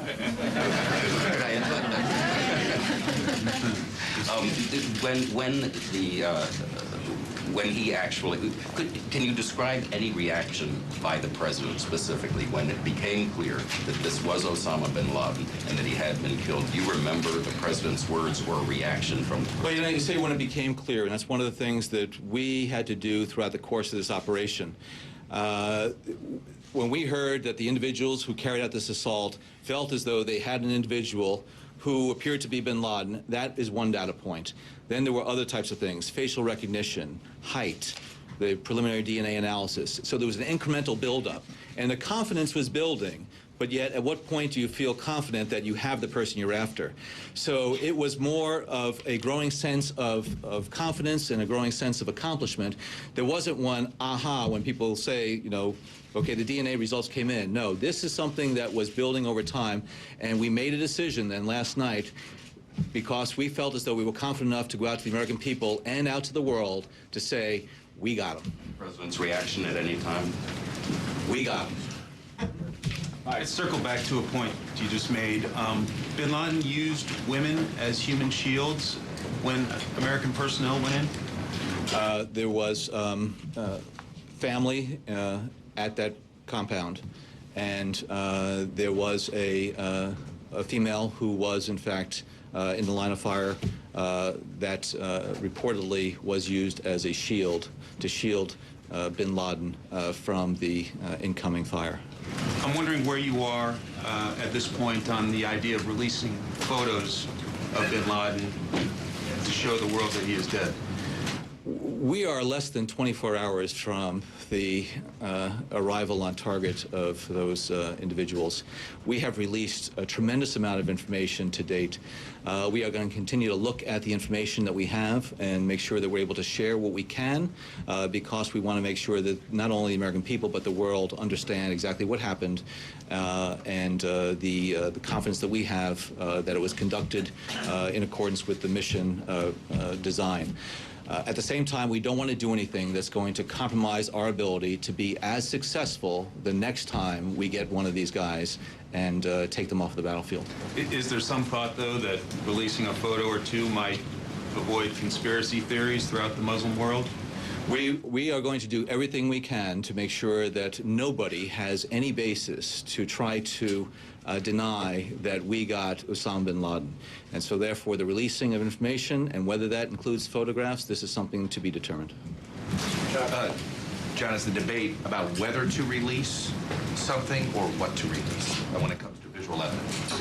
I think it's both. I think, first of all, what falls into the category of things that you could potentially release to the public, whether it be those DNA results, whether it be comments about the conduct of the operation, what happened, the intelligence base.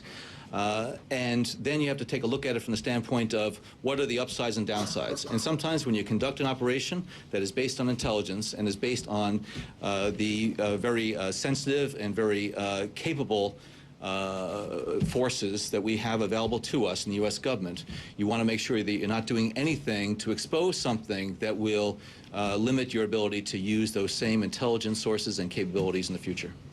Has anybody secured this compound? Has the Pakistani government now gone in, or the Pakistani army gone in to secure this compound since we left? Just looking at Al Jazeera a little while ago, I saw that I think the ISI, or the Pakistani military police, have that compound now under control. And clearly it is the site of a major incident yesterday.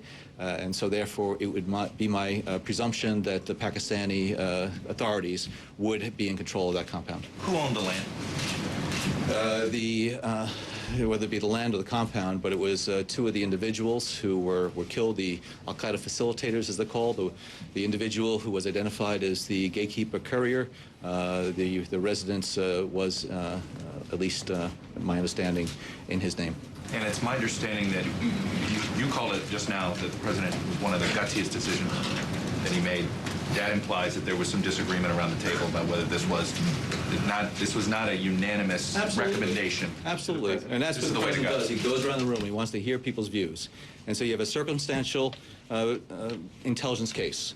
And so people will see that either there's insufficient circumstantial evidence to go forward with something like this, which involves a unilateral operation in another country to go after somebody you believe is Osama bin Laden. And there were differences of views that were discussed. That's what the president wanted to know, as well as the different what's called COAs, courses of action, which are the types of things that you can do that involve an assault on the compound, as well as from a standoff position. That, what are the benefits of doing that from a remote location, like we've done in the past in certain areas, as well as what are the risks associated with security forces actually going into the compound. So this was debated across the board, and the president wanted to make sure at the end that he had the views of all the principals. Was it a close call in your opinion? For the president to go forward with this? Yes. I've been following bin Laden for 15 years. Been after this guy, and I have the utmost confidence in the people, particularly at CIA, who've been tracking him. They were confident, and their confidence was growing. This is different. This intelligence case is different. What we see in this compound is different than anything we've ever seen before. I was confident that we had the basis to take action. I also, though, have the confidence that the U.S. team that went in there has exceptional skill to do this very capably.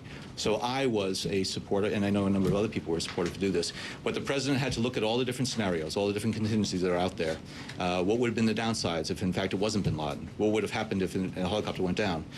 So he decided that this is so important to the security of the American people that he was going to go forward with this. Can you tell us more about the role that the U.S. is, which is more of the role of how the U.S. is interacting with Pakistan, and are we actively investigating what they knew and didn't know about Osama bin Laden being there or not? Well, a couple of things. One, the president mentioned yesterday that he spoke to President Zardari, and a number of senior U.S. officials are in regular contact now with their Pakistani counterparts. We are continuing to engage with them. We're engaging with them today as we learn more about the compound and whatever type of support system that bin Laden had. I will point out that we've had differences of view with the Pakistani government on counterterrorism cooperation and areas of cooperation and what we think they should and shouldn't be doing. At the same time, I'll say that Pakistan has been responsible for capturing and killing more terrorists inside of Pakistan than any country, and it's by a wide margin. And there have been many, many brave Pakistani soldiers, security officials, as well as citizens who have given their lives because of the terrorism scourge in that country. So although there are some differences of view with Pakistan, we believe that that partnership is critically important to breaking the back of Al-Qaeda and eventually prevailing over Al-Qaeda as well as associated terrorist groups. John, can you tell us about the burial at sea? Where did it happen? When did it happen? The disposal of the burial of bin Laden's remains was done in strict conformance with Islamic precepts and practices.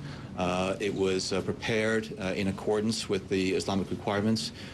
We early on made provisions for that type of burial, and we wanted to make sure that it was going to be done, again, in strict conformance. So it was taken care of in the appropriate way. I'm not going to go into details about sort of the where, But that burial has taken place. It took place earlier today, our time. And why? When was that decision made? I'm sorry? When was that decision made that he would be buried at sea if killed? And can you explain why? Hold on, one at a time. Yeah. Was it months or years ago? Was this part of the plans all along? The COAs, the course of action, and the subsequent decisions that would have to be made have been developed over the course of the last several months. The senior officials, and there was a working group that was working this on a regular basis, if not a daily basis, over the last several weeks, looking at every decision and based on what type of scenario would unfold, what actions and decisions would be made. It was looked at from the standpoint of, if we captured him, what would we do with him? Where would he go? If he was killed, what would we do with him and where would he go? And it was determined that it was in the best interest of all involved that this burial take place, again, according to Islamic requirements, at sea. Why at sea? Why at sea? Can you just tell us why? That was the good idea. It was determined that there is the requirement in Islamic law that an individual be buried within 24 hours. Went inside of Pakistan, carried out the operation, he was killed, he was removed from Pakistan. There were certain steps that had to be taken because of the nature of the operation. We wanted to make sure we were able to do that in the time period allotted for it. Going to another country, making those arrangements, requirements, would have exceeded that time period in our view. And so therefore we thought that the best way to ensure that his body was given an appropriate Islamic burial was to take those actions that would allow us to do that burial at sea. John, did you consult a Muslim expert? We consulted the appropriate specialists and experts, and there was unanimity that this would be the best way to handle that. And last question, do you know if detainees at Gitmo have been informed of what has happened to... I do not know. Juliana? There are reports that he was wrapped in a weighted white sheet. Or how secure is that?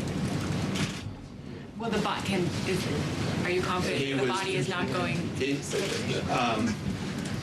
Burials at sea take place on a regular basis. The U.S. military has the ability to ensure that that burial is done in a manner that is, again, consistent with Islamic law, as well as consistent with what the requirements are for a burial at sea. And so that burial was done appropriately. And also today, lawmakers are urging possibly reconsidering or reevaluating aid to Pakistan, maybe attaching strings to military aid there. What is the... I think people are raising a number of questions, and understandably so. Again, we're in just the first day after the operation, and he was found in Abbottabad, outside of Islamabad. I'm sure a number of people have questions about whether or not there was some type of support that was provided by the Pakistani government. So I think people are raising these questions, and now we're going to have to deal with them.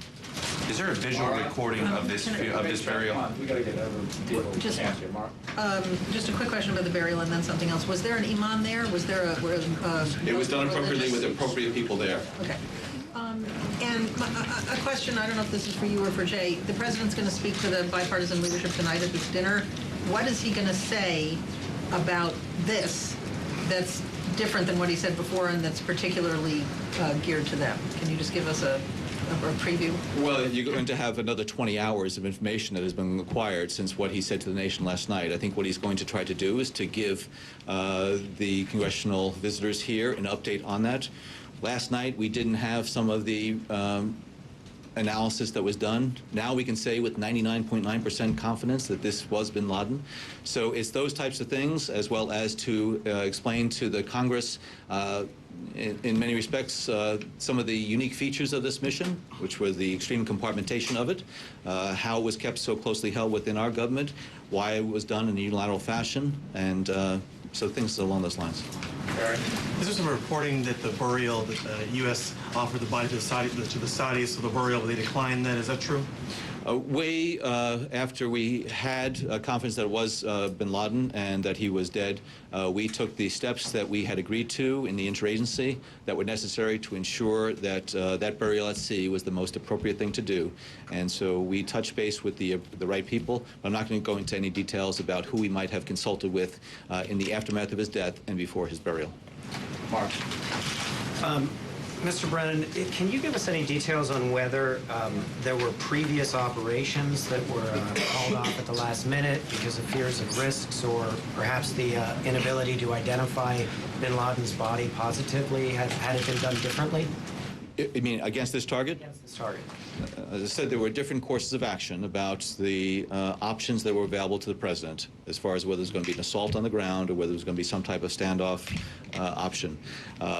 Discussed all of the pros and cons of them, and through that process of discussion, the options were narrowed down until the president decided that this was the best option because it gave us the ability to minimize collateral damage, ensure that we knew who it was that was on that compound as opposed to taking some type of strike there, and also as a way to do what we could to respect the sovereignty of Pakistan and also to allow us to engage with them immediately after the fact, as opposed to some type of ordinance that might be dropping on it. Just one follow-on.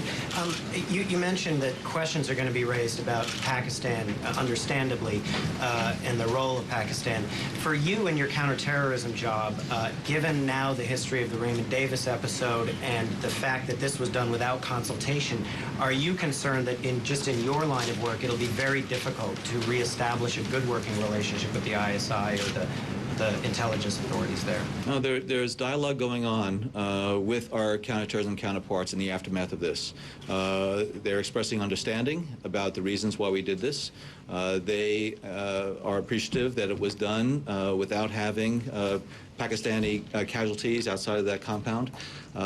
The U.S.-Pakistani relationship, which is a strategic relationship, goes on a number of different areas and levels. Counterterrorism is one of them. It can be a complicated matter. As I said, we don't always agree on some of the things that we want to do, but through that continued dialogue and communication, I think we get where we need to be. This is one more incident that we're going to have to deal with, and we look forward to continue to work with our Pakistani colleagues because they are as much, if not more, on the front lines of the battle against terrorism. How certain are you that there will be some kind of movement to avenge this death, some kind of retaliation? Is there, if you still had the color-coded alerts, would this be a time when you would raise that alert? Janet Napolitano and Secretary of Homeland Security had announced that there was a change in the color-coded system to the National Threat Advisory System, and I think she has put out a statement saying that we don't have the specific and credible threat reporting that would require some type, in their mind, of an elevation of that threat status. As like any incident like this, what we do is take the prudent steps afterward to make sure that we have our vigilance up, that we are taking the appropriate measures so that our security posture is strong both overseas and here. But I think there is always the potential for terrorist groups to try to strike out and avenge an operation like this. But also I think some of them are asking themselves, you know, bin Laden's dead. The Al-Qaeda narrative is becoming increasingly bankrupt. There is a new wave sweeping through the Middle East right now that puts a premium on individual rights and freedom and dignity. And so Al-Qaeda, bin Laden, old news. Now's the time to move forward. And we're hoping that this is going to send a message to those individuals who are out there that, you know, the terrorism and militancy is not the wave of the future, it's the wave of the past. Is Al-Qaeda weaker and never able to return? This is a strategic blow to Al-Qaeda. It is a necessary but not necessarily sufficient blow to lead to its demise. But we are determined to destroy it. I think we have a lot better opportunity now that Al-Qaeda, that bin Laden is out of there, to destroy that organization, create fractures within it. The number two, Zawahiri, is not charismatic. He was not involved in the fight earlier on in Afghanistan. And I think he has a lot of detractors within the organization. And I think you're going to see them start eating themselves from within more and more. Christy. Mr. Brennan, thank you. There are reports that there was a replica of the compound. Can you tell us anything about where and how that was put together? You can imagine that for something as important as this and something as risky as this, every effort would be made to do the practice runs, understand the complexities and the layout of the compound. There were multiple opportunities to do that in terms of going through the exercises to prepare for it so that once they hit the compound, they had already simulated that a number of times. So this was done. Again, I'm not going to go into details about where or when, but needless to say, when they hit that compound, they had already trained against it numerous times. Can I just ask you, as a follow-up, if the compound was so big, how did the SEALs know where to find bin Laden? And was it, can you say anything about, was it a bedroom or a dining area or an open area or something like that? The outer features of the compound were studied intensively, and there were certain assessments made about where individuals were living and where bin Laden and his family were. And they operated according to that, and they didn't know when they got there exactly what some of the internal features of it would be, but they had planned based on certain, again, observable features of the compound to carry it out. And whoever it was that actually did the assault on that, you named a certain group. Was it the bin Laden family part of the compound? It sounds like that's what you're saying. Absolutely. Carrie? Jay, this might be a question more for Jay, but given the sort of unity that you've seen from messaging from both sides, both parties in the last 24 hours, is the president going to make any appeal to leaders tonight that this sense of unity can carry through to other issues that they need? I'll address that because that goes to Mara's question, but I want to get John just a few more because he's got other things he needs to do. Let me go to April, maybe 2 or 3 more for. I'm sorry, Carrie, go ahead. Were there any civilian? How many civilian casualties were there? Bin Laden died. The 2 Al-Qaeda facilitators, the brothers who were the courier and his brother in the compound, bin Laden's son Khalid, and the woman presumed to be his wife who was shielding bin Laden. Did he use her as a shield? Did he actually take her as a shield, or did someone put her in front of him? I wasn't there, so I hesitate to say, but it was an effort to try to shield bin Laden from incoming Bin fire. Laden's wife or his son's wife? No, bin Laden's wife. All right, I want to go back to a couple of questions. One on security. The mindset with intelligence folks in this administration and the administration prior was that an attack, it's not about if it would happen, when it will happen. So are we now, because you're saying this was a strategic blow, the head of the snake was lopped off, are we now changing that mindset, or has it changed because of this blow? I have never had the mindset that it's not if, it's when. I mean, that's basically saying something's going to happen there. I think every day counterterrorism professionals, whether it be intelligence, military, homeland security, law enforcement, are trying to stop whatever attack might be out there, trying to uncover a plot that might be out there. And so they go into each day believing that they can, in fact, have another day without a terrorist attack against U.S. interests, either abroad or here. So this does not mean that we are putting down our guard as far as Al-Qaeda is concerned.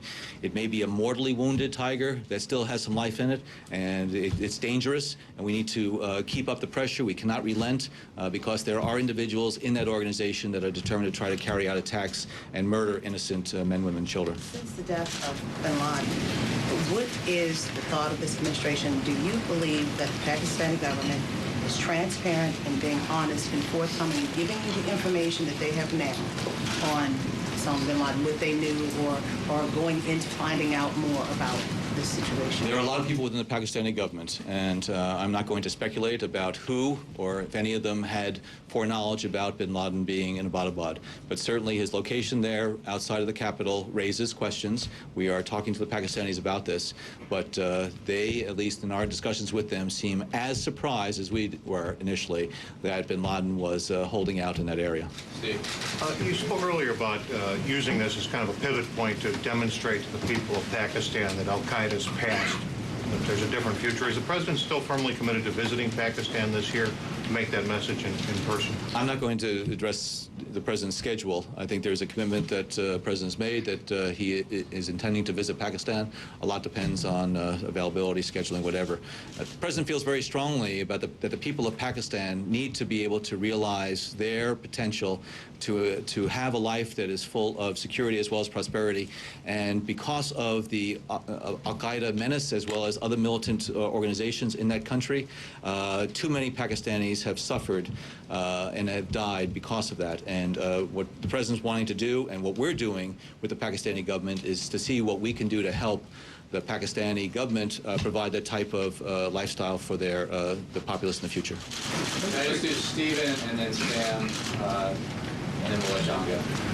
Does the fact that bin Laden was found in such apparently comfortable conditions in Pakistan, and there are obviously big threats to the U.S. interests in places like Yemen in terms of terrorism, undercut the strategic rationale for the need to still have 100,000 troops in Afghanistan?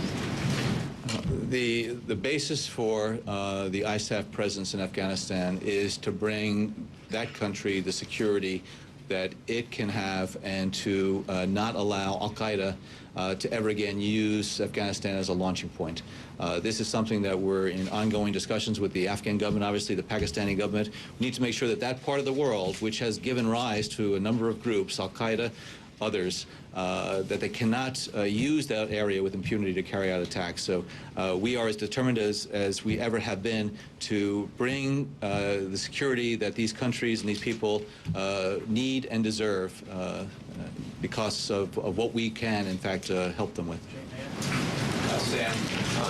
Yeah, I'm just curious. I know that we didn't let any other countries know before the strikes, but in the time that's unfolded since, has the president had any contact with the leaders of NATO countries?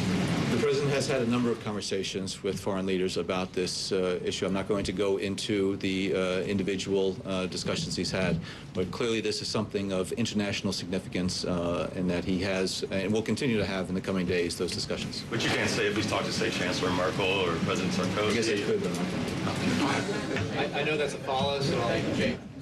In light of the size of this unique feature, the size of this compound, is it likely that the neighbors had known anything about this that lived there?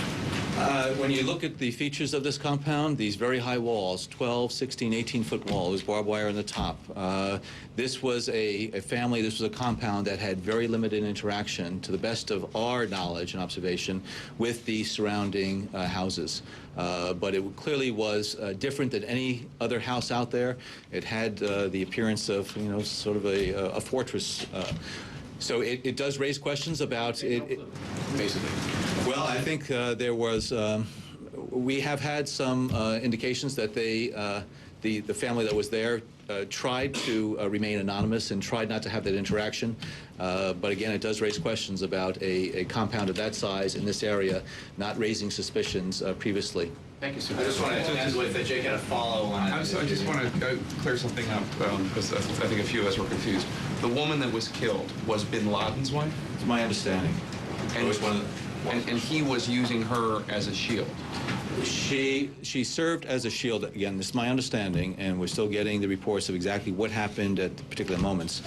That when she fought back, when there was the opportunity to get to bin Laden, she was positioned in a way that indicated that she was being used as a shield, whether or not bin Laden or the son or whatever put her there, or she put herself there. But yes, that's again my understanding, that she met her demise, and my understanding is that she was one of bin Laden's wives. How many other people in that compound? Thank you, sir. Thank you very much. Hey, you said I'm sure we'll have more, I'm sure, as... Was there a reason you said 99.9% certain it's bin Laden? Why not say 100? No. I believe that's based on DNA.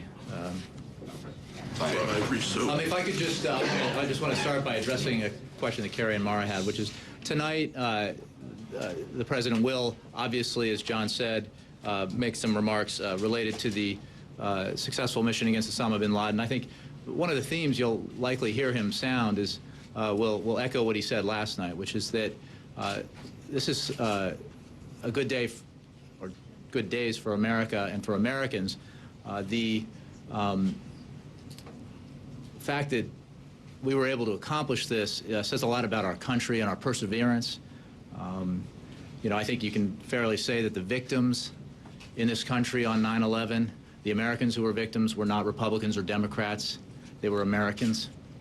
Those who launched them, who have been working on this diligently for 9.5 years, are not Republicans or Democrats. They're Americans. Those who carried out the mission yesterday, the same could be said about them. So I think that one theme you'd likely hear from the president on tonight is about the capacity for Americans to come together and achieve very difficult goals when we work together. Will we get that live? We can follow up with you on logistics. I don't believe that there's some logistical issues here. We will get it to you right afterwards, if not live. But let me just do 10 minutes or so so that we can all file and other things. I'll move around. I'll take the Associated Press, and then I'll move around a little bit. Yes? Thank you. This is sort of in line with some of the stuff we were talking about, but, you know, obviously if the president gave this order, the final order on Friday morning, he then went on this long trip on Friday, he had the correspondence dinner on Saturday, he was golfing Sunday. Can you talk a little bit about his mood as he was trying to keep this poker face going through these other events, meanwhile knowing the actions that were going to be taken in Pakistan? Well,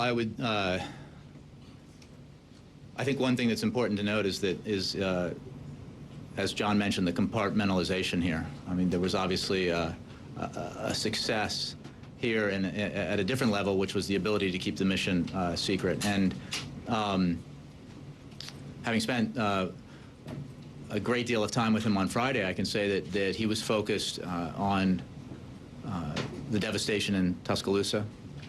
He was focused on, and talked a lot about it in the wake of that visit. And the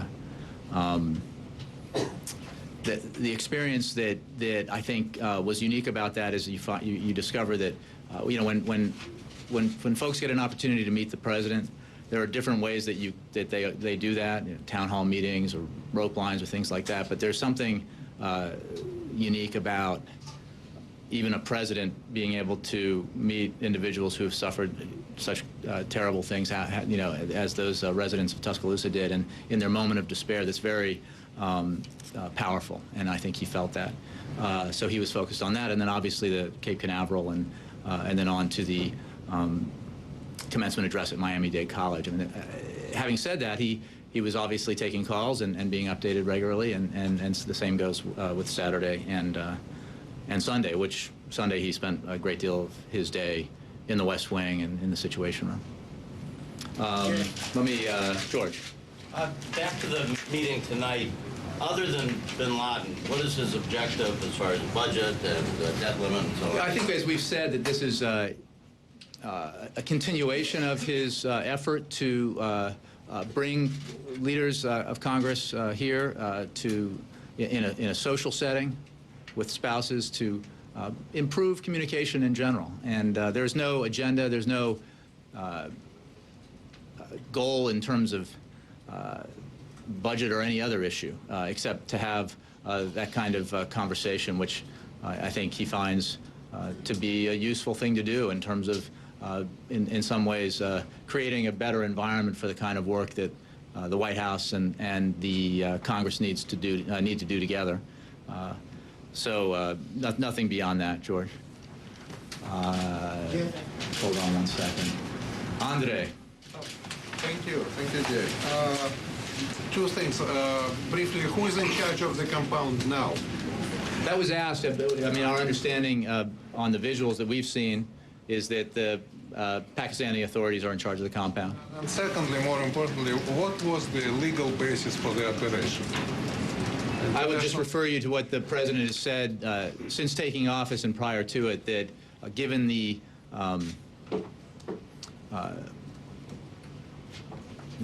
attack that Osama bin Laden launched against the United States, the lives that he took, not just on 9/11 but on other occasions, that he was a high-value target and a legitimate target, and that this president believed since long before he became president that given actionable intelligence to capture or kill Osama bin Laden, he would move very quickly and surely to take that action. And the opportunity presented itself. So this would have applied not only to Pakistan but to other countries if he was found somewhere else? Well, I would simply say that there was a great deal of confidence, as has been discussed by experts for a long time now, that he was in that border region or in Pakistan. So I don't think the hypothetical really makes a lot of sense.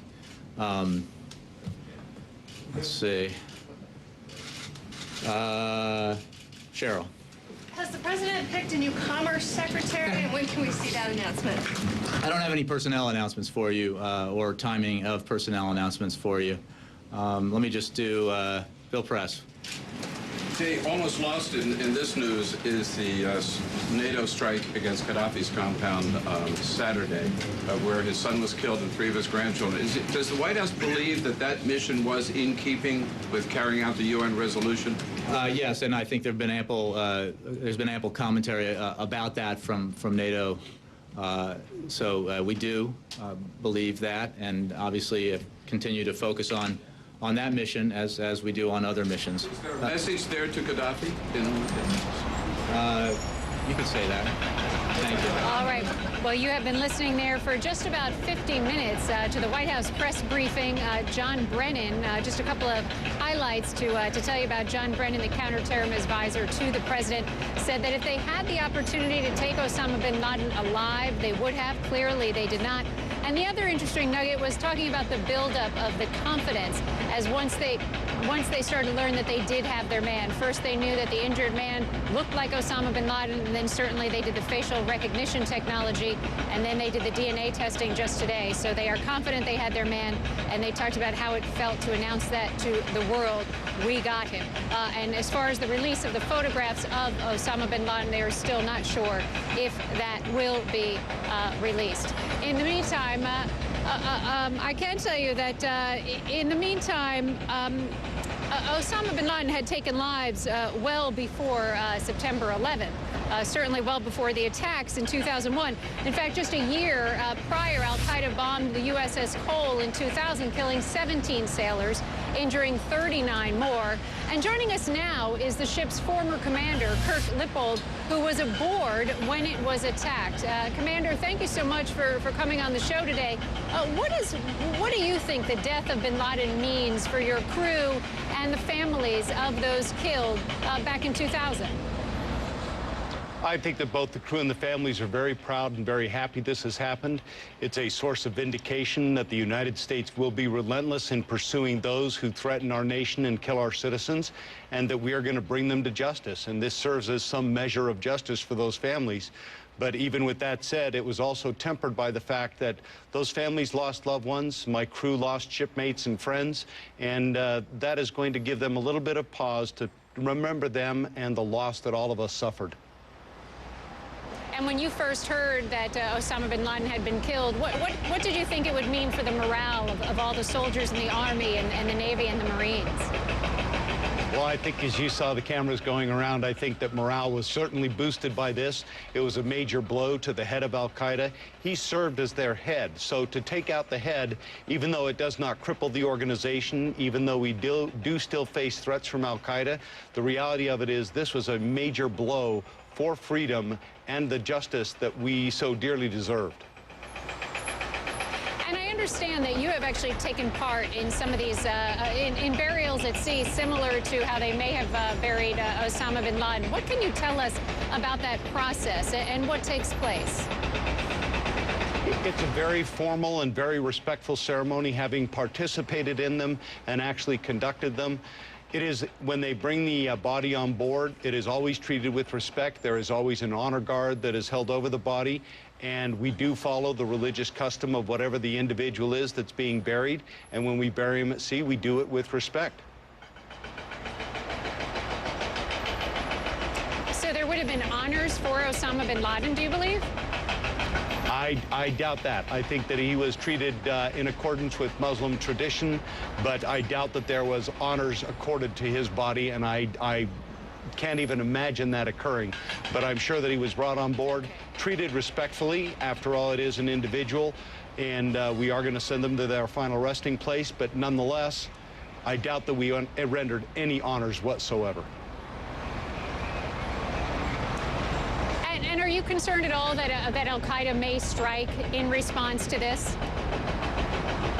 There's no doubt in my mind that Al-Qaeda right now is planning to conduct. They're probably going to speed up several operations that have been in the planning phase. They are going to strike. It's just going to be a matter of when and how hard. Given that we have disrupted several intelligence, using intelligence, have disrupted several plots in the past, hopefully we will get the tips and indicators to do that again.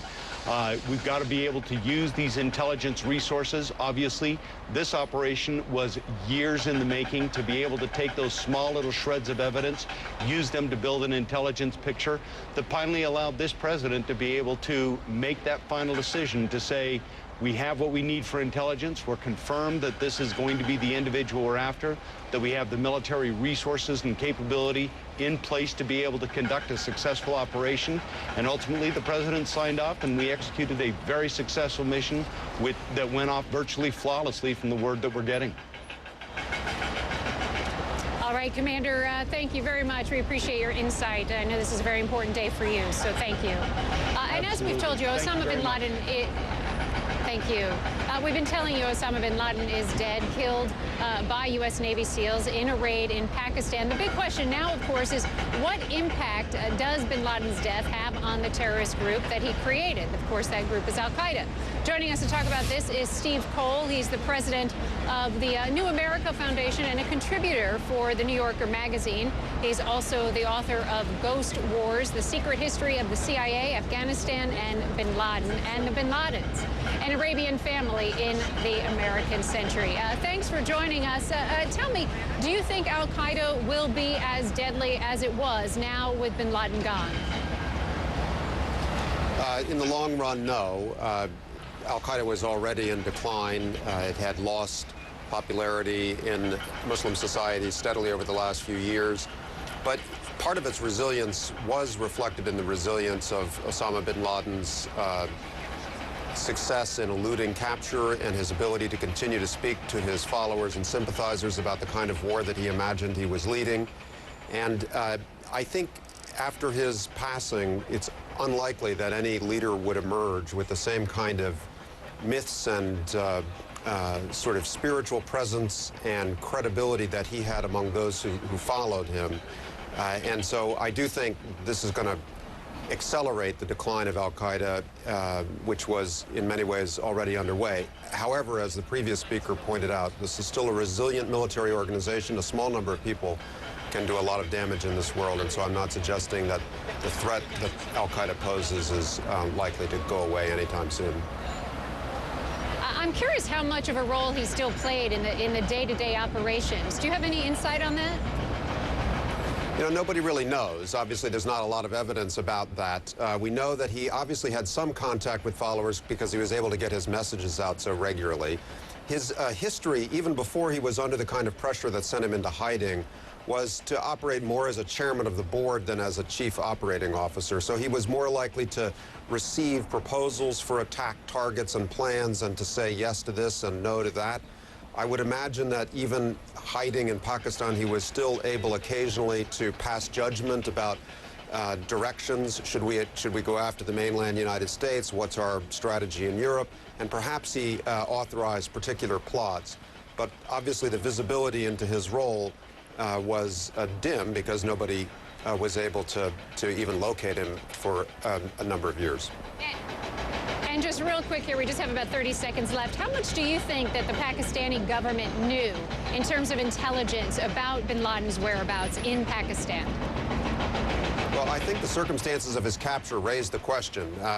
He was in a town that is dominated by the Pakistan Army. The home he was in, apparently for years at a time, was in close proximity to Pakistan's West Point. I think these questions are going to persist. All right, we appreciate your insight as always. Thank you. Our coverage continues now with Wolf Blitzer and Anderson Cooper. They'll be here right after this very quick break.